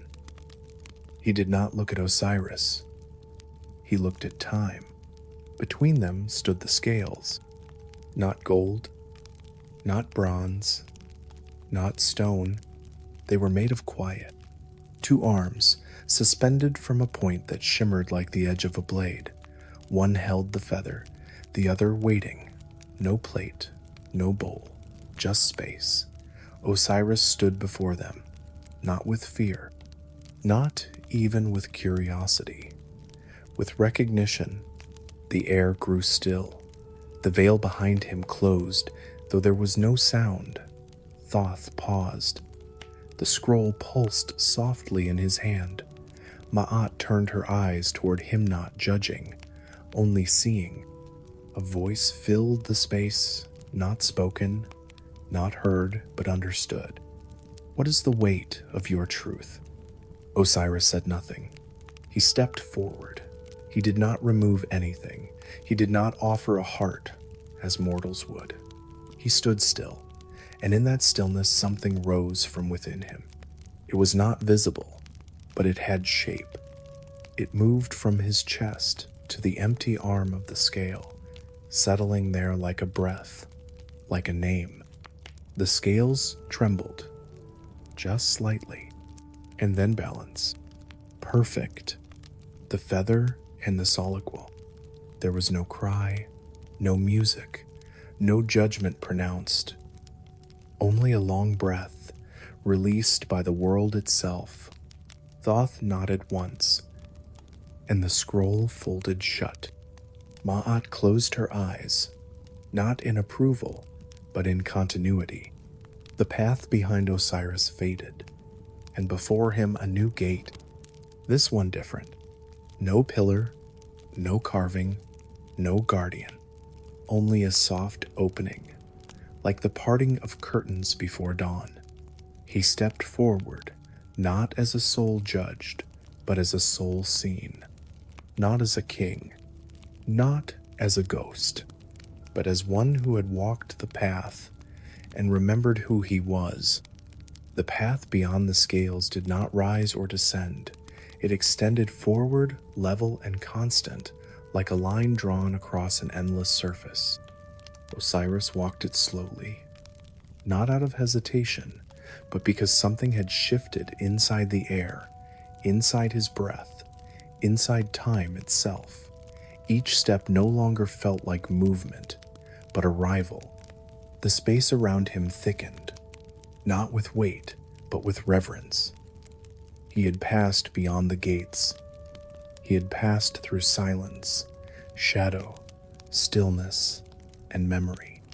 Now he was being brought somewhere, not to be tested, not to be judged, but to be seated.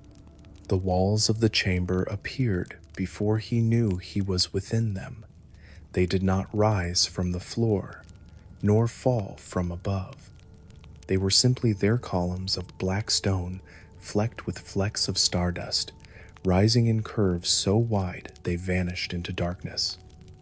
The floor was smooth, cut from basalt, cool and without reflection.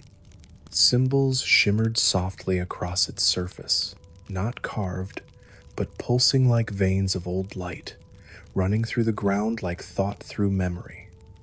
The chamber was not closed, but it was complete. Nothing outside it could enter, nothing within it could fade. At the center, the throne, it was not made of gold, not of wood.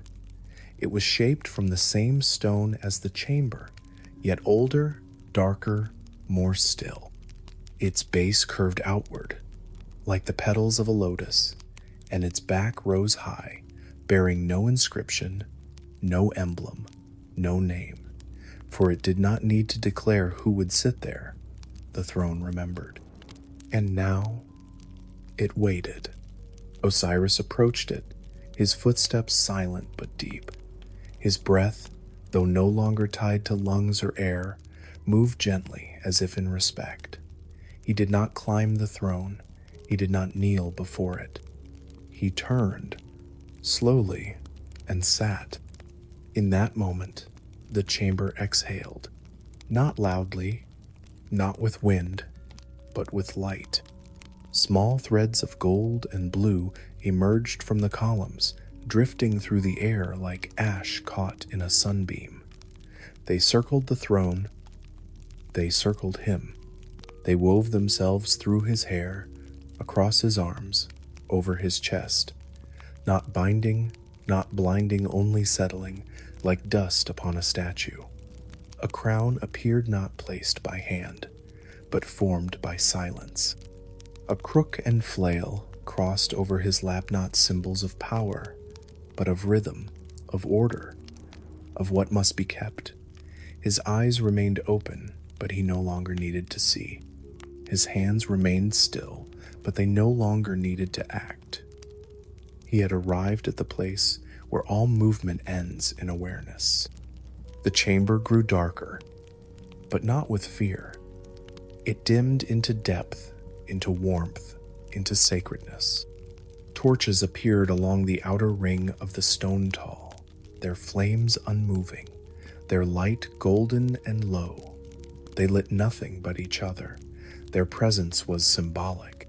Fire, in this place, was not for sight. It was for eternity. Time slowed, not to a stop, to a cycle. Here, Osiris would not rule as kings do in the land of men. He would not speak judgments aloud, or raise armies, or wear his name upon walls. He would sit, he would receive, he would wait. And as he waited, the souls would come, one by one, in long procession. Some would be familiar, most would not. But each would carry something: hope, guilt, silence, prayer. They would stand before him, as he had stood before the scales, and they would be seen, not evaluated, not cast away, seen. And in that seeing, something would return to balance. Above the throne, high and unseen, stars turned, not the stars of the night sky, stars of the deep, stars that had burned once and now remembered how it felt. Their turning was slow, deliberate, unbroken. They cast no light, only direction. Around the throne, the air remained still. It did not change with seasons. It did not drift with thought. It remained. Osiris did not speak, but within him all speech gathered. He did not move, but through him all passage flowed. He had become the axis, not the center of power, the center of stillness.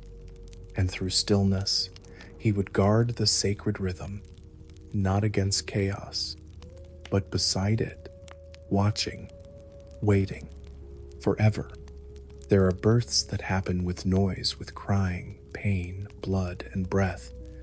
But there are also births that unfold in silence, like flowers opening at night, like mist rising over water before dawn. The birth of Horus was not a moment. It was a slow, sacred unfolding, a weaving of time and will and devotion that began long before the child took shape.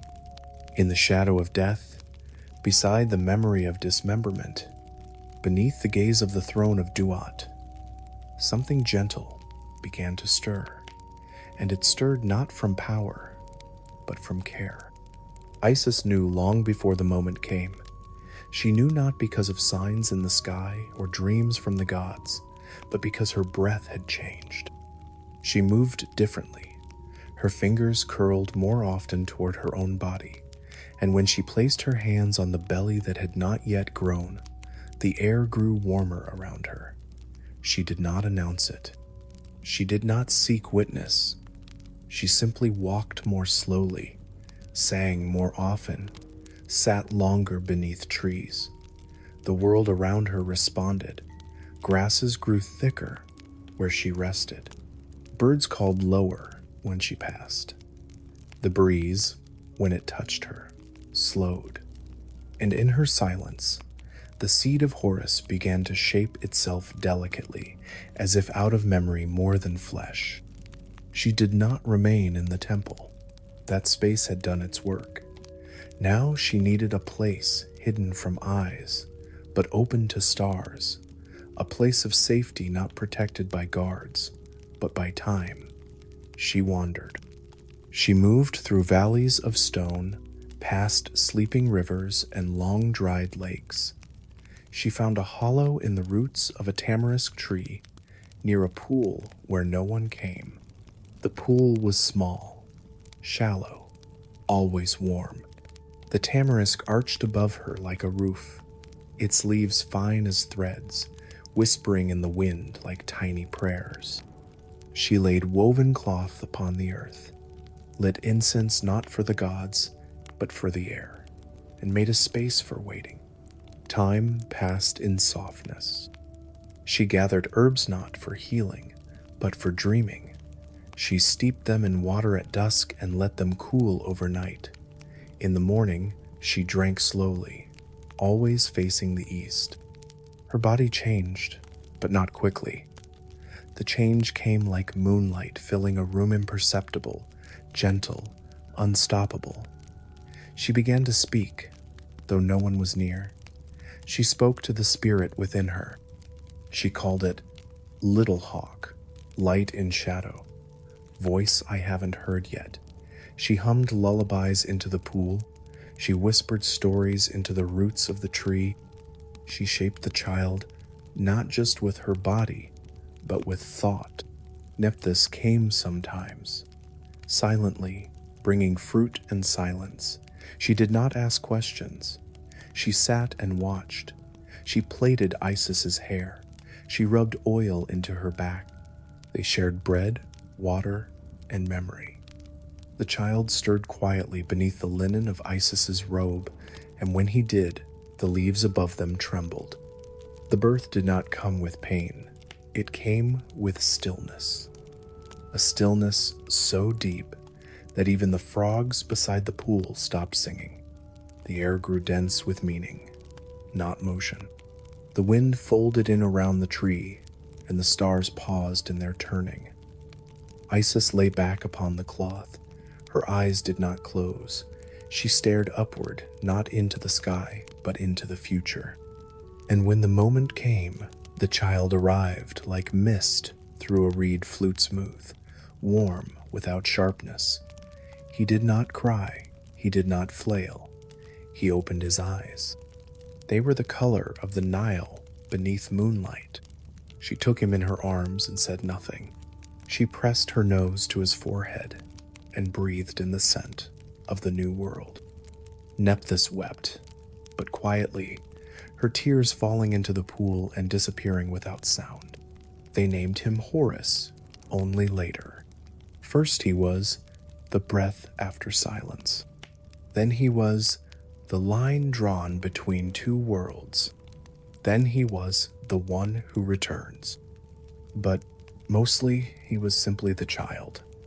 Small, warm, breathing, a shape born from memory and magic, from a mother who refused to let the world remain broken. The child did not grow as other children do. His bones lengthened with the passing of stars, not seasons. His eyes learned before his hands. He did not cry often, but when he did, the wind shifted. His laugh was rare, and when it came, the reeds beside the pool danced longer into the evening. Horus, as he would one day be known, was not only a boy of flesh, but of will, of remembering, of something carried forward from a broken line, made whole again in silence. He did not learn the world through words first. He learned it through watching. Each morning, Isis bathed him in the shallow pool, her hands slow and practiced. The water ran over his skin like music, like memory. She spoke little as she worked. She named the leaves above them, described the colors of the sky, the angle of light, the song of each bird. He listened. And as he listened, he began to turn his head toward voices that weren't yet spoken. He stared long at the shadows of birds flying overhead. His hands reached not toward toys, but toward movement. He began to walk beside the tree before he spoke. His feet touched the earth carefully, as though remembering a path that had not yet been drawn. He followed ants. He traced the flight of dragonflies. He crouched beside snail trails. When he first spoke, it was not a name or a pleat, was a question, a single word. Where? And when Isis heard it, she smiled not because he was clever, but because he was beginning. She showed him how to listen, not just to sounds, but to waiting, to the spaces between rustles, to the pattern of silence between bird calls. They would sit for hours without speaking, watching a single hawk spiral above them. She would whisper, "See how it waits? How it holds still until it must move?" And he would nod, not because he understood, but because the shape of her voice matched something he already knew. He did not learn battle. He learned distance. He did not learn anger. He learned precision. In the evenings, Isis would draw lines in the dirt paths of the sun, shapes of constellations, directions of wind. He would trace them with his fingers, then close his eyes and draw them again from memory. Nephthys brought him feather smooth, curved, shaped by sky, and together they would build small forms of wings, laying them beside his sleeping place. He never asked what they were for. He only held them. As he grew, he began to climb, not for sport, for perspective. He climbed trees, stones, high ridges, always silently, always slowly. He would sit for hours at the highest point he could reach, watching the sky, mapping the flight of birds, noting how the clouds turned, how the light changed the color of the sand. He rarely blinked. Isis watched him from below, knowing that one day he would fly, and when he did, he would not need to be taught. He spoke with animals, not in words, but in stillness. Jackals came near and did not growl. Herons stepped beside him and did not flee. Once, a cobra passed his feet and did not strike. He looked at it, calm. It looked back, then moved on. He did not fear, and because he did not fear, he was not harmed. Isis taught him to read stars, not from scrolls, but from the river. They would sit beside its slow-moving waters at night, and she would say, "The sky reflects in this. If you know the water, you know the heavens." He learned to track the rhythm of time by the bend of moonlight on waves. He learned that not all knowledge is spoken, that much of it is inherited in silence. He asked once, "Where is my father?" Isis did not answer at first. She let the wind move through the reeds. She let the fire beside them crackle low. Then she said, "He is in the rhythm. When you walk without sound, he walks with you." The boy said nothing more. He placed his hand over his chest and stood still. And in that stillness, Isis wept, but without sorrow. She wept because the world had already begun to remember itself through him. It began not with fire, but with light, a faint gold, barely there, hidden behind the eyes, behind the breath, behind the still way he held himself at dusk. Horus did not wake one day and feel different. The change came slowly, like a stone warmed by the sun, hour by hour, until its center pulsed. He had always been watchful, quiet, deliberate. But now, something in him had begun to glow. Not a hunger, not a rage, a heat, a knowing. He watched the sky as he always had, but now he saw patterns not just in the wind and birds, but in movement itself, in stories that echoed through gesture, in ripples across water that mimicked thought. The first time he noticed the heat behind his eyes, he did not speak of it. It came while he was standing atop a ridge, looking west, the sun falling low, the desert turning red. A sharp pulse, not painful, but deep, like a bell struck behind his forehead. The air shimmered. His vision shifted, and for a moment, he saw farther than the horizon. He saw a figure walking across the sand, tall, heavy, wrapped in flame, but then the image vanished. The sun dipped below the dunes, and he blinked. When he climbed down, Isis was waiting. She looked at him without question. He sat beside her and said softly, "Something is coming." She nodded. "That is the eye," she said. "You do not summon it. It wakes."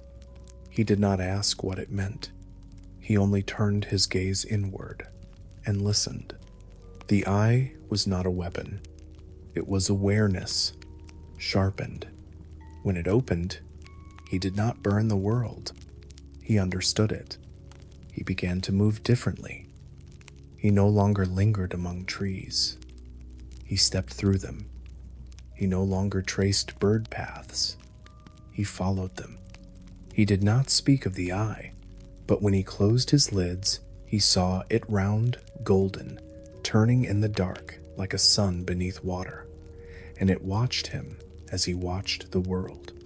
Isis knew he had entered a new shape.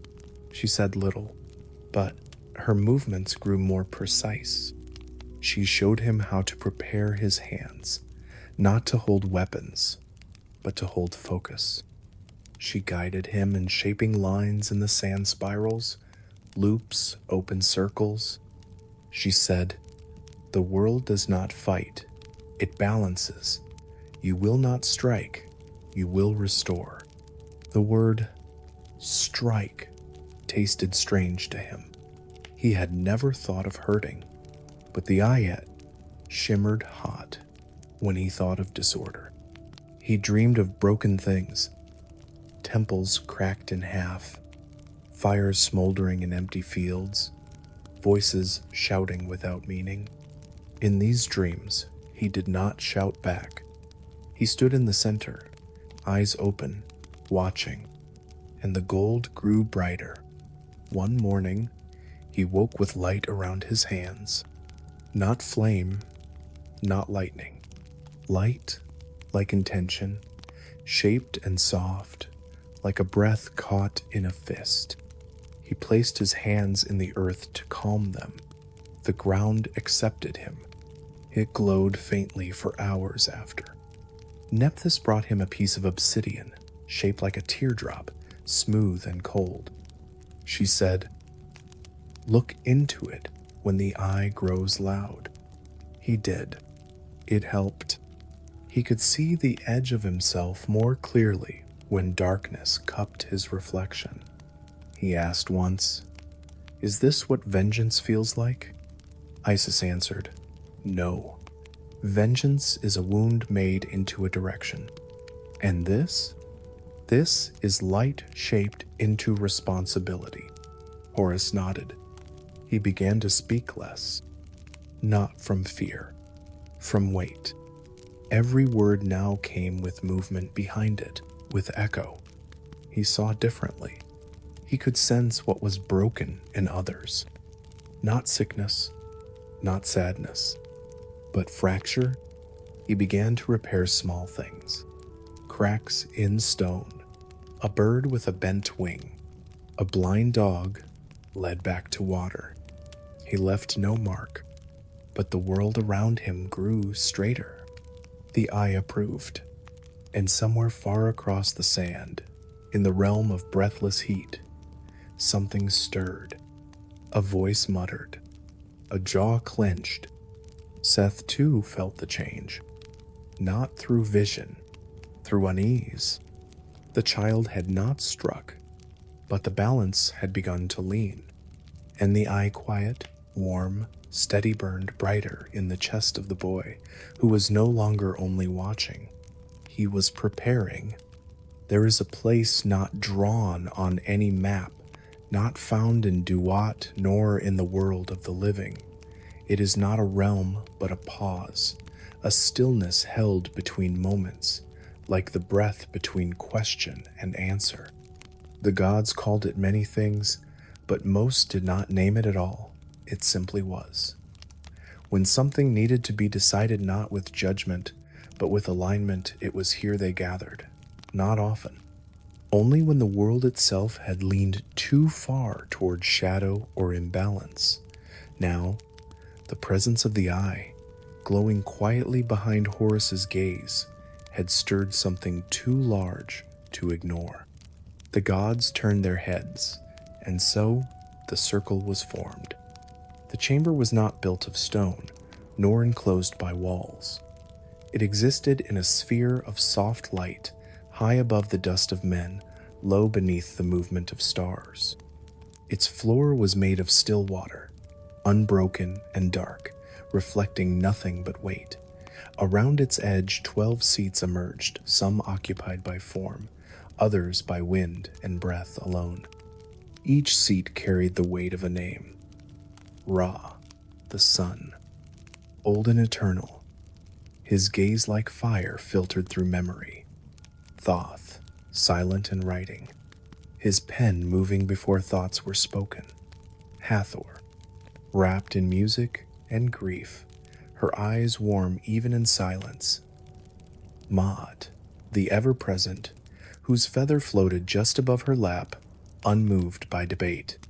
There were others, to Anubis, jackal-headed and still, Sobek half-submerged, Bastet seated like flame contained, and beside them all, the empty seat, Osiris's place, now quiet, now waiting.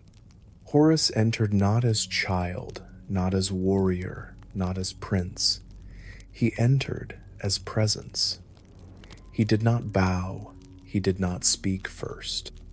He stood in the center of the ring of water, and his reflection beneath him rippled slightly, not from movement, but from light. The eye behind his brow pulsed faintly, not in defense, but in quiet readiness. He looked at each god, not in challenge, but in recognition, and the gods looked back. Then came Seth. He arrived not with force, but with shadow. He did not raise his voice. He stepped into the circle with long, deliberate strides, his body wrapped in dust, in memory, in silence. His eyes did not shine, they absorbed. He looked not at Horus, but beyond him, toward Ra, toward Ma'at, toward the turning sky. He stood beside the boy, tall, unmoving, and the water beneath his feet remained dark. He said nothing. It was Ra who spoke first. His voice was not loud, but it filled the space as if it had always been speaking, and only now had words been shaped from it. "We are not here for revenge," he said. "We are not here for wrath. We are here to restore the line." No one replied, but the silence accepted his words. Then Ma'at raised her hand, and a thin beam of light appeared in the space between Horus and Sethethred, golden and still. Not a weapon, a balance. It shimmered, and within its shimmer, images began to form. Not just memories, truths. Isis, kneeling beside scattered limbs. Horus, watching the sky in silence. Seth, casting the golden box into the Nile, not with blame, not with anger, only as it was. Then Thoth spoke. "There has been breakage," he said, "and from breakage paths form." He turned toward Horus. "What will you do with the line?" Horus did not speak at once. He looked into the water beneath him. He saw not himself, but the earth. Fields burned, rivers red with shadow, temples closed in silence. And then he saw hands rebuilding, children playing, a woman teaching her son the names of birds. He looked up. "I will carry it," he said. "Not to rule, to remember." Ra nodded, and then turned toward Seth. "What have you learned from the fire?" Seth was still for a long time. The circle waited. Then he said, "I broke the body, and the world did not end." He paused, but it did not forget. He looked, at last, toward Horus. "He does not come for vengeance." He stepped back. Ra stood. Then the line continues. He reached toward the thread of golden light. It coiled around his fingers like a living thing. He passed it, not to Seth, to Horus, and when it touched his palm, it melted into him. Not hot, not bright, just weight. The gods rose, not in triumph. In rhythm, the water beneath them stilled. The air exhaled, and the space between decision and destiny narrowed. He did not rise. He remained seated. For what is a crown if not a shape memory takes when worn too long by presence? Osiris did not ascend with fire or smoke. He did not return with trumpets or voices. He did not claim a kingdom. He became its still center. After the council of the gods dispersed, after the light had folded back into silence, after Horus had received the thread of succession in the world above, Osiris remained beneath, not trapped, not forgotten, rooted, like stone beneath a river, like stars behind the clouds. He did not reign, he held. He did not command, he received. The throne was the same as it had always been dark, curved, wide enough to hold all of time. But now it accepted him not as guest, but as shape. His form and its surface had begun to mirror each other. The way he rested his left hand upon his lap matched the grain of the basalt. The lines on his brow echoed the veins of the stone beneath his feet. He did not wear robes, he wore gravity. His presence was not tall, not wide, not heavy. It was absolute. The air in the chamber had thickened since his first arrival, not with smoke or dust, but with memory. Each soul that had passed before him left something behind. A whisper, a breath, a question. And the air remembered them all. It did not repeat them. It did not echo. It held them like a blanket holds warmth. The torches around the room had long since stopped flickering.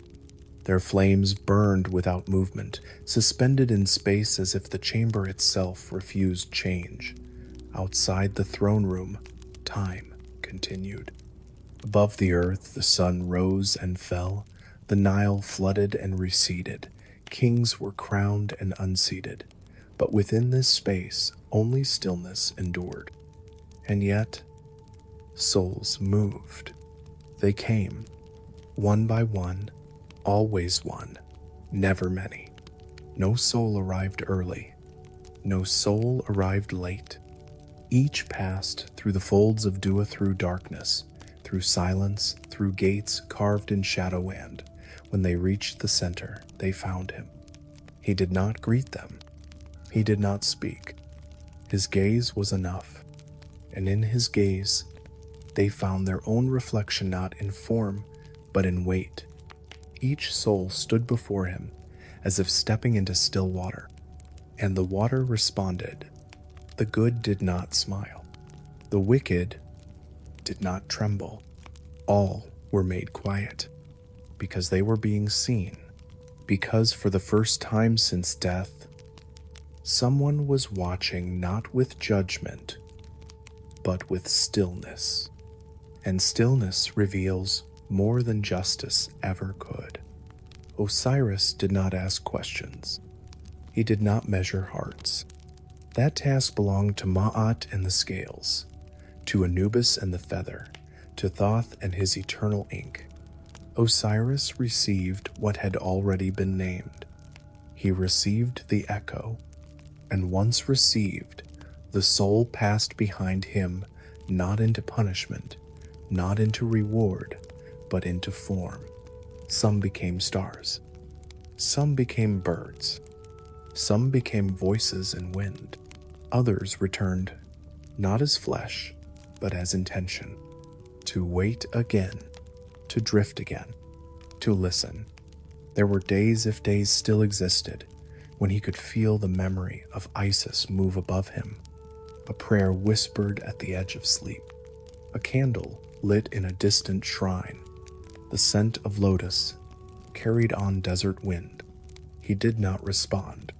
He did not reach, but something within him stirred gently, and the torches around him flickered for a moment, as if remembering fire. There were other days when Horus passed beneath the stars, and Osiris saw through his son's eyes, the gaze steady, the hand calm, the enemy before him not hated, but understood. Osiris did not interfere. He observed. That was the nature of his crown, to sit beneath all things and feel their weight. The walls of the chamber bore no inscriptions, but if one stood very still, very long, one might hear stories carved not in stone, but in rhythm, the footsteps of a soul approaching, the soft breath of one departing, the low hum of time remembering itself. In the center of the floor, beneath the throne, a circle had formed, not drawn, not etched, formed, a perfect ring, barely visible, slightly darker than the stone around it. It marked the moment when he had first sat. It had never faded, because nothing of true presence disappears. Around the circle, the patterns of Duat shifted. Sometimes a breeze would pass through the chamber, not cold, not strong just enough to remind the air it could move. Sometimes a drop of water would echo from nowhere, landing in a place no one could find. Sometimes a whisper would form in the corner of the room, repeat itself 3 times, then fade. None of these things were random. They were remnants of lives, of choices, of becoming. Osiris never turned his head toward them. He did not need to. He felt them as clearly as a pulse in his own chest. Though he no longer bled, though his body no longer hungered, he remained whole, because wholeness was not the absence of pieces. It was the presence of purpose, and in that purpose he remained eternal.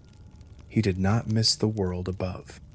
He carried it, not as memory, as rhythm, as weight, as breath still held.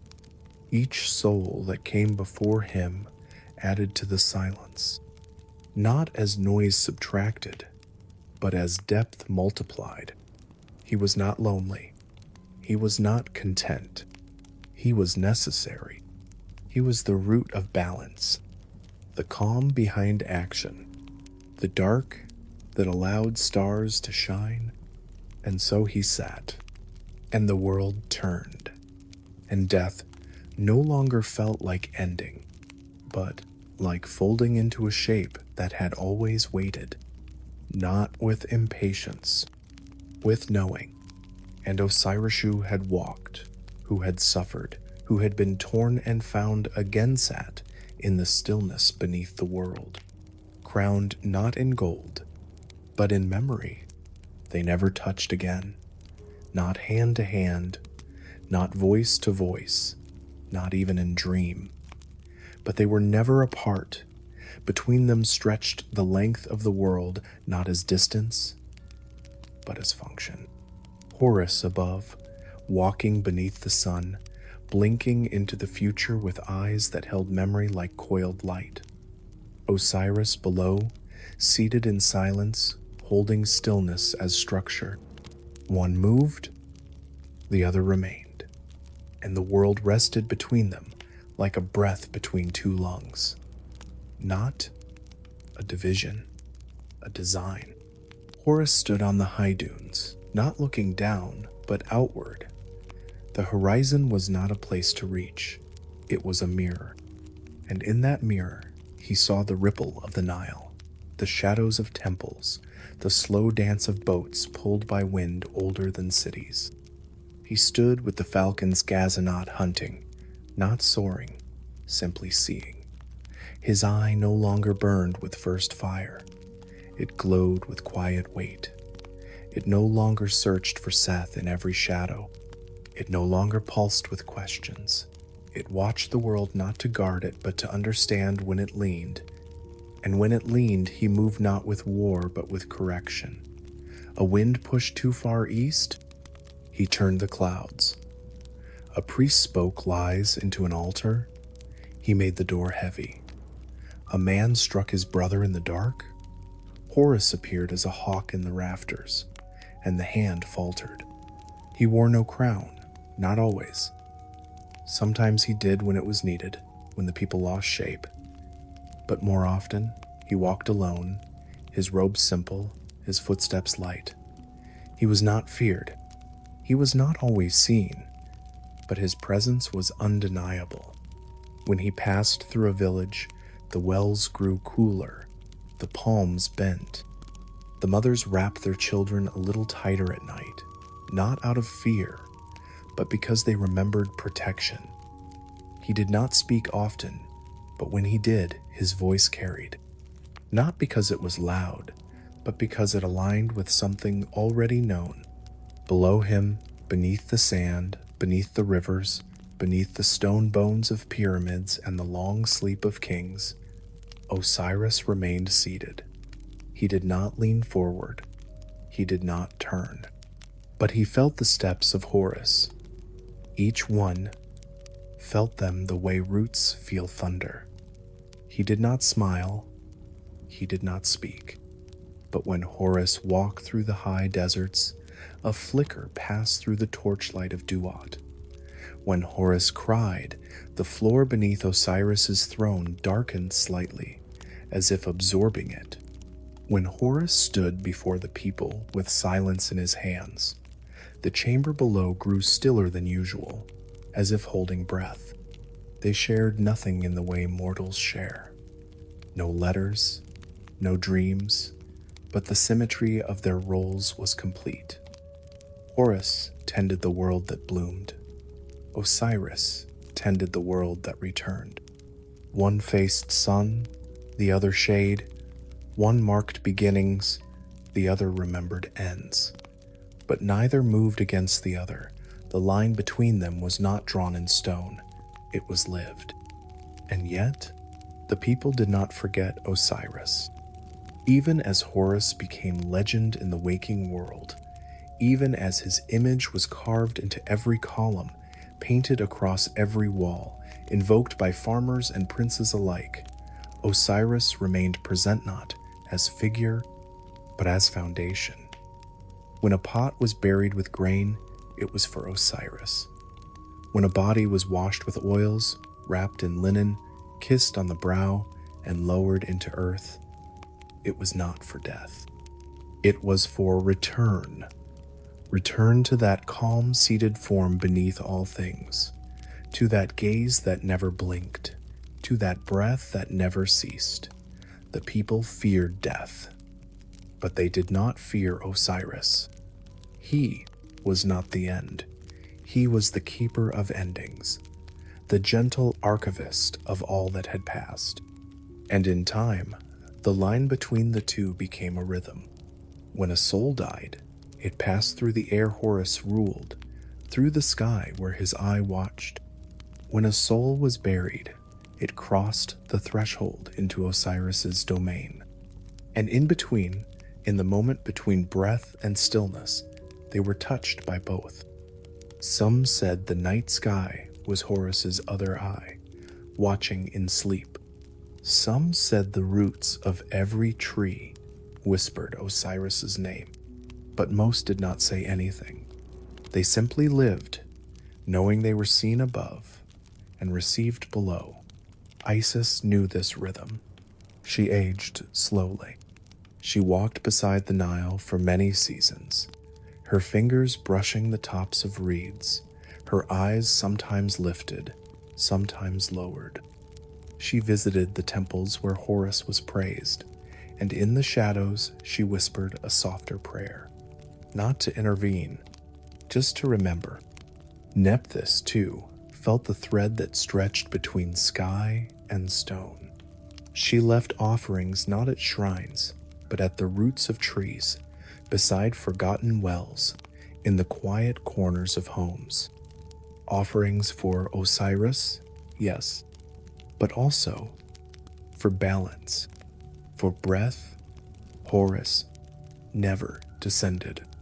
He never entered Duat. He never sought to see his father again. He did not need to. He carried him. In every act of restraint, in every moment of pause, in every time he chose not to strike. And Osiris, seated still in the heart of stillness, knew, not as thought, but as pulse. When Horus raised a child's body from a ruined house, Osiris's right hand warmed slightly. When Horus stepped between two men in the marketplace and placed a hand on each chest, the torches in Duat flickered in rhythm. When Horus stood alone in the desert, whispering nothing to the wind, Osiris leaned slightly inward, not to listen, to hold.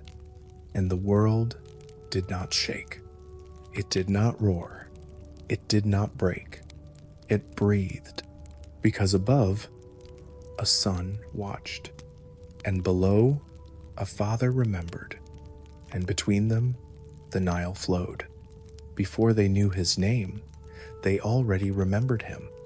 Long before temples rose, before priests wrote prayers in ink upon scrolls of flattened reed, before tombs were painted in ochre and gold, the people had already begun to fold his presence into their breath.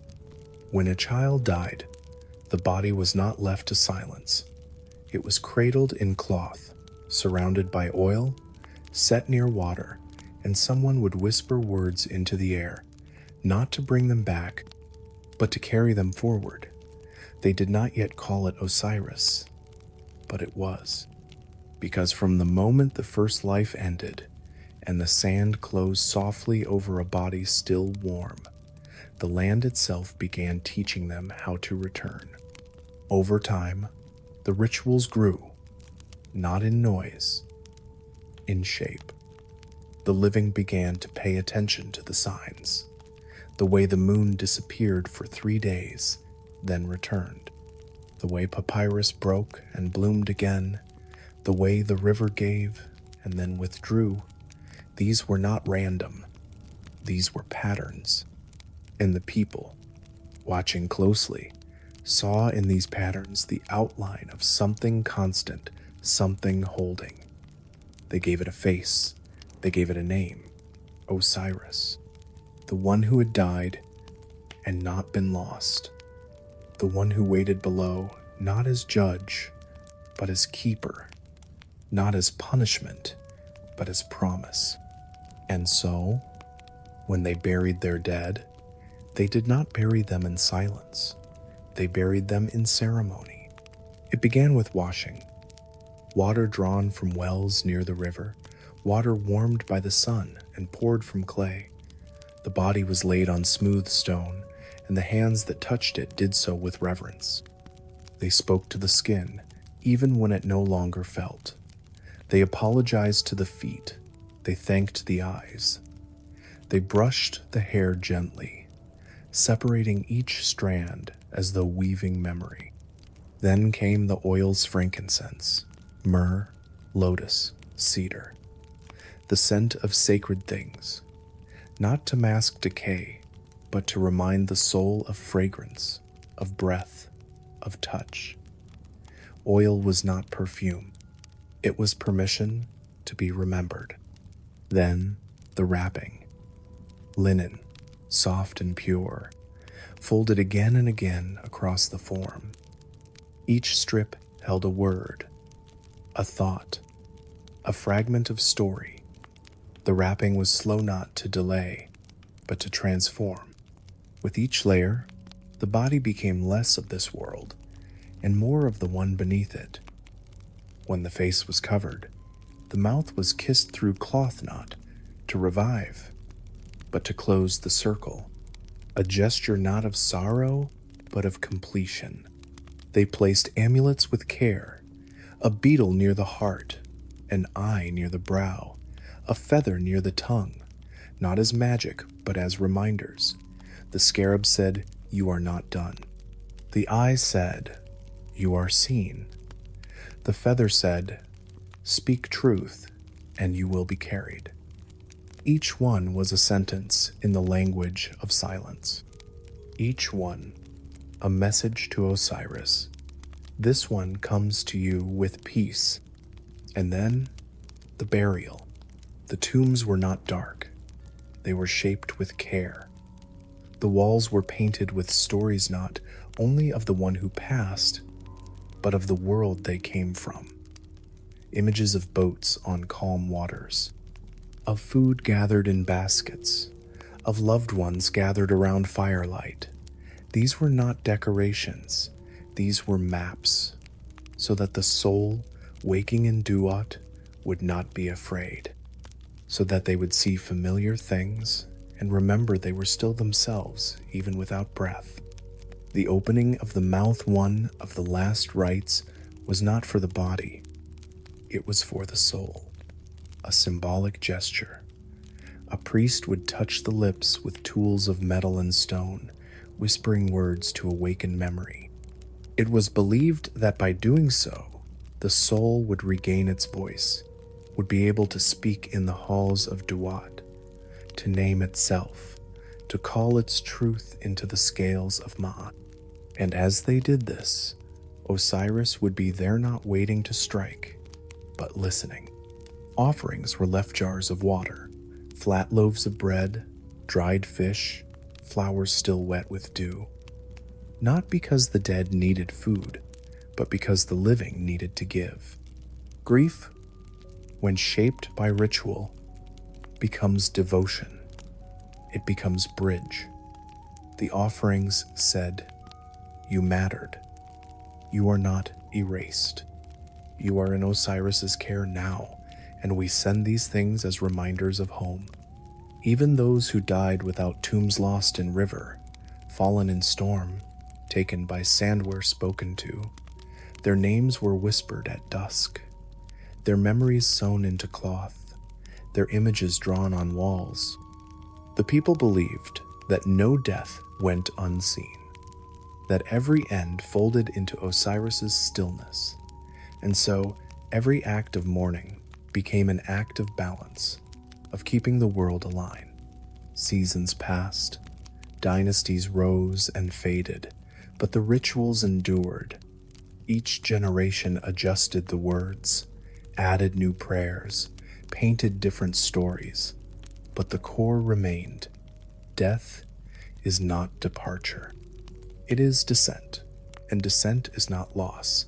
It is return to the place below all things, where the one who does not move, who does not forget, waits in silence and receives. Even in times of war, when fire ate temples and memory cracked like clay, some would sneak into broken tombs and leave just a single offering, a bead, a seed, a folded scrap of linen. They believed that even one gesture would reach him, that even when everything above was broken, Osiris below still remained, unmoving, patient, a rhythm beneath the ruin. Children were taught his name before they learned their own. When they touched the ground, they said, "Osiris." When they laid their head upon their mother's lap, they whispered, "Osiris." Not because they feared him, but because they knew, even if they forgot everything else, this word would follow them all the way down. And so, life continued. And so, death softened. And so, Osiris became not a god far away, but a breath beside every sleeping one. There is no ending.